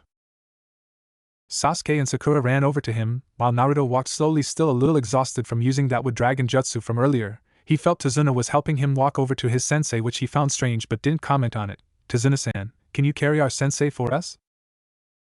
You got it, kid. Tazuna bent down and picked the man up, hefting him over his shoulder to keep him steady. My house isn't that far from here, it's about a half hour. I'll take you there. Thanks. Naruto thanked. Tazuna's house. Tsunami, I'm home. Tazuna announced as the genin helped open the door and all walked inside the house. A young woman with black hair appeared from the kitchen. Dad, you're home. Oh, do we have guests? Yes, they're the ninja that protected me on my way back here. Tazuna said, this is Sasuke Uchiha, Sakura Haruno, and Naruto Uzumaki.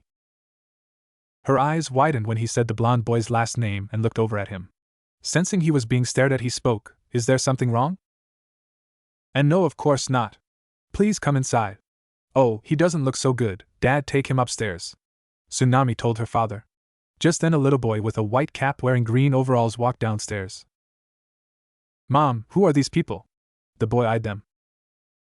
Oh, Inari, these are the ninjas that helped your Gigi get here safely. Say hello? She smiled. Inari glared at them. They're just going to die anyway. They should just leave. He ran back upstairs. Inari. Tsunami yelled. Sasuke's eyebrow twitched. Sakura looked mad. Who does that brat think he is? Naruto simply sighed. We should get Kakashi-sensei upstairs and let him sleep. Tazuna nodded and brought the man upstairs with the three genin following right behind him. Sasuke opened the door to the room, allowing Tazuna to bring the comatose Kakashi inside and laid him down on the futon, with his students gathered around the unconscious man. You guys can sleep up here with him if you want, looks like he's already asleep. The man looked over at Naruto, who was slumped near the window holding onto his cane, passed out sleep. The man chuckled, getting a blanket out from the closet and placing it around the boy. Sakura rolled her eyes. Honestly, how is he already asleep? Because he and the other boy did most of the work, and you didn't. Tazuna frowned at the girl. She felt as though someone just drove a kunai to her chest at hearing the client bluntly tell her she didn't pull her own weight during this mission. While it's true she protected Tazuna twice, but that wasn't saying much about her abilities as a kunoichi. What would she do if those ninjas weren't taken down by Naruto and Sasuke at the time, and one of them managed to slip past and come straight for her? What would she do? Stand there and be scared? Sasuke agreed with what Tazuna said. he and Naruto were basically the only one pulling their own weight into the mission, while all she did was look scared and ready to faint. Is she really even suitable at being a kunoichi? He didn't even know anymore. The next day Kakashi woke up feeling better after getting a night's rest and wondered where his students were. He heard the door open, making him look over to see who it was, and saw it was Naruto, who had his ken in one hand and a cup of tea in the other. Naruto? You're awake then, huh? The blonde said, walking in and making his way over to him, passing him the tea. Here, Tsunami-san made it. Kakashi took it and brought his mask down to drink it. It was too bad Naruto couldn't see, because it would have been fun to tease him about what was underneath his mask. Having finished his tea, he looked over at his student. Where are Sasuke and Sakura? Downstairs eating breakfast, Naruto told him.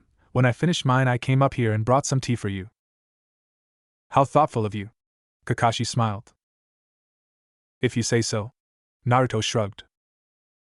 The Jounin gave the blonde a serious look. Engaging Zabuza like that was dangerous, Naruto. Technically I didn't engage him, and besides it wasn't just me, Sasuke was there helping too. The plan was to go after the clone first, then try to dispel it. When that was done, we were to force Zabuza's hand in freeing you from the water prison. It worked. Naruto told the Jounin casually. Kakashi blinked. You thought of a strategy in such a tense situation? Strategy? Well, I guess you can say that, but it involved me keeping calm, and that wasn't exactly easy. Being blind means my senses are sharper than most, and I can easily sense negative emotions in droves, like anger, hatred, jealousy, and killing intent being the worst of them all. Zabuza's killing intent was up there, but being around the old man and having felt his at full force twice, I got used to feeling it.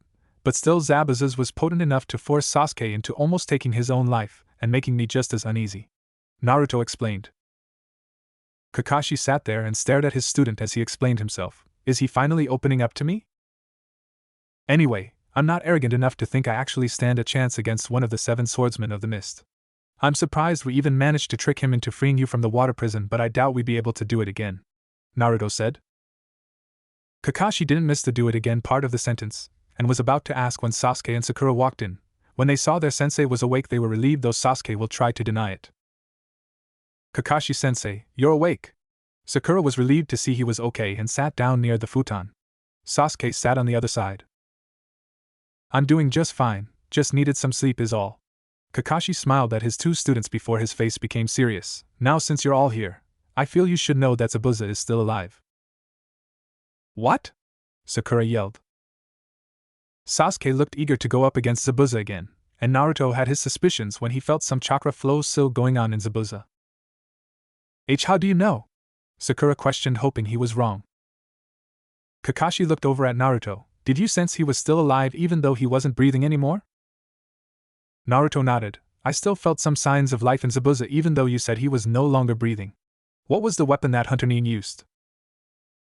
Saban. Yeah, he's still alive. What are you two talking about? Sasuke questioned. My mentor told me that Saban needles put you in a death-like state if used in the right hands, especially if you get hit in the neck with them. Naruto explained what Yamato-sensei said when it came to working with different weapons. That's right, it didn't even occur to me at the time because I was low on chakra and exhausted. Another red flag is that Hunter Nin disposed of the body by burning it, so there's nothing left. This one simply took Zabuza's body along with him as he disappeared. Kakashi stated. The 3 genin took the time to process what they were told. How long do you think it'll take for Zabuza to come back for a rematch? I'd say about a week, which means you 3 need to train and guard Tazuna during the week we have to prepare. Kakashi told them seriously. Naruto didn't mind the training because he was thinking about doing some training himself while he was here. His sword skills could still need some work. Zabuza opened his eyes slowly and saw the face of his partner. Did you have to stick them in my neck, Haku? Haku merely chuckled. My apologies, Zabuza-sama, but I believe it was the smartest move to make in your current situation. He closed his eyes. You saw right? Yes, the blonde one's Kekei Genkai took me by surprise. I was told that no one in the village showed any signs of having it since the death of their shodaime, so I was surprised. Haku expressed. Yeah. But that's not all I discovered about the brat. He's completely blind. He told the boy. Haku's eyes widened. Blind? But he didn't act as though he was. No shit. Back when I was still with the 7 swordsmen, there was a blind samurai from the land of iron that gave us a run for our money. There were Miss Ninja with us at the time, but that didn't matter to the guy. Killed every last one of them in one single sword strike. First time in my life I've been scared of someone. A blind samurai is dangerous, but a blind ninja is a beast. I see, so he's our biggest threat then? Haku asked. Yeah, but I still like the kid, Zabuza admitted. Haku couldn't help but smile. The door opened and in came Gato along with 2 thugs. Well, look at this. So this is what the famous demon of the mist had been reduced to. He walked over to the bed about to touch him when Haku grabbed his wrist, squeezing it tightly. Haku glared at the man. Keep your filthy hands off of him. Letting the man's wrist go. Gato rubbed his sore wrist. Just get the job done or else. He walked out along with his 2 guards. Zabuza opened his eyes. I'll be getting rid of that fat pig soon. I'll be sure to help assist when that time comes, Haku said. Kakashi had them outside where they were surrounded by trees. For some reason Naruto felt at peace here as soon as they came to Nami no Kuni. He couldn't explain it, but the feeling was not unwelcomed. Okay, for training today I'm going to teach how to tree climb. Kakashi smiled. Naruto's lips twitched in amusement because he already knew it, but Sasuke and Sakura were confused. Kakashi-sensei, we already know how to climb trees. Sakura was confused. Kakashi gave her an amused look. I didn't mean with your hands. He demonstrated by going over to a tree and walking up on it with just his feet and hung upside down. I meant like this. Sasuke and Sakura couldn't believe it. They never learned that in the academy. Kakashi jumped down. Alright, your turn to try. The 3 of them got to work and started walking up the tree. Sakura and Naruto had no problems, what with the blonde having done it before with Yamato, but Sasuke had a hard time and fell due to poor chakra control. Well, it seems Naruto and Sakura have it down. Keep trying, Sasuke, Kakashi said. You can do it, Sasuke-kun. Sakura cheered, hoping he didn't hate her for being able to do it. Naruto simply jumped down and walked away, much to the confusion of his team. Going somewhere, Naruto? Don't worry about it, Naruto said, still walking away. Kakashi rubbed the back of his head. Try as he might, he just couldn't figure out what goes on inside his head. How does Tenzo do it? Naruto had no reason to stay because he already knew how to do the tree climbing exercise anyway, so he simply went back to Tazuna's place, but he felt the man coming to him instead, making him stop. Tazuna-san? There you are. Tazuna stopped running to catch his breath. There's a place I want to take you to. A place? The blonde tilted his head in confusion. That's right, Tazuna said. Earlier. So his last name really is Uzumaki? Tsunami asked just to be sure. No doubt about it, his sensei confirmed it when I asked him. He could be one of them, Tazuna told her. But his hair color's different. That doesn't matter. We finally have one of them here. If this works, then 'tis proves their clan still lives through him, Tazuna said with determination. Tsunami thought about it, then nodded her head. Okay, take him straight to the temple, understand? Got it. Tazuna nodded. Now. Tazuna was leading Naruto towards the temple, but the blonde was unaware of this, and just simply followed the man without question. Naruto was curious as to where they were going though, and why he only wanted just him and not his whole team, but it must be something important if he only wanted him to come. Tazuna led the blonde towards the temple that was left by them all those years ago. Believe it or not, but Nami no Kuni and Yuzu no Kuni were trading partners until their village was destroyed. He saw the looks of the people and gave them a nod towards the blonde, making them stop what they were doing and look at the blonde with slight hope in their eyes. He was hopeful himself, hoping that he wasn't wrong. They stopped at a temple that had a moon and sun symbol on it. Naruto was feeling a pull as soon as they stopped and couldn't figure out why. Tazuna-san, where are we? We're at a temple that was created here a long time ago, but it was said that only the one to inherit all of Ninshu in a past life will be able to enter and bring peace to the world, Tazuna explained. Naruto didn't understand what that meant at all, but found his body moving all on its own towards the temple. As soon as he walked through the pillars, he disappeared before Tazuna, making the man's eyes widen. It worked. He's the one. Naruto felt something was different. Tazuna-san? Tazuna-san? He didn't hear from the old man and started to get on the defensive when a voice stopped him. Stay calm and walk ahead of you, the voice instructed, sounding like a male. Naruto froze when he inched for his sword. Who? Calm down, Kit. Walk forward like the voice told you to. He heard Kurama's voice told him calmly. Naruto was still a little skeptical but listened to Kurama and walked forward like he was told. Keep going straight ahead. I'll tell you when to stop. Naruto frowned. What's going on? And why does this voice sound familiar as though I've heard it before? Stop. Naruto stopped walking and listened to what I was going to tell him next.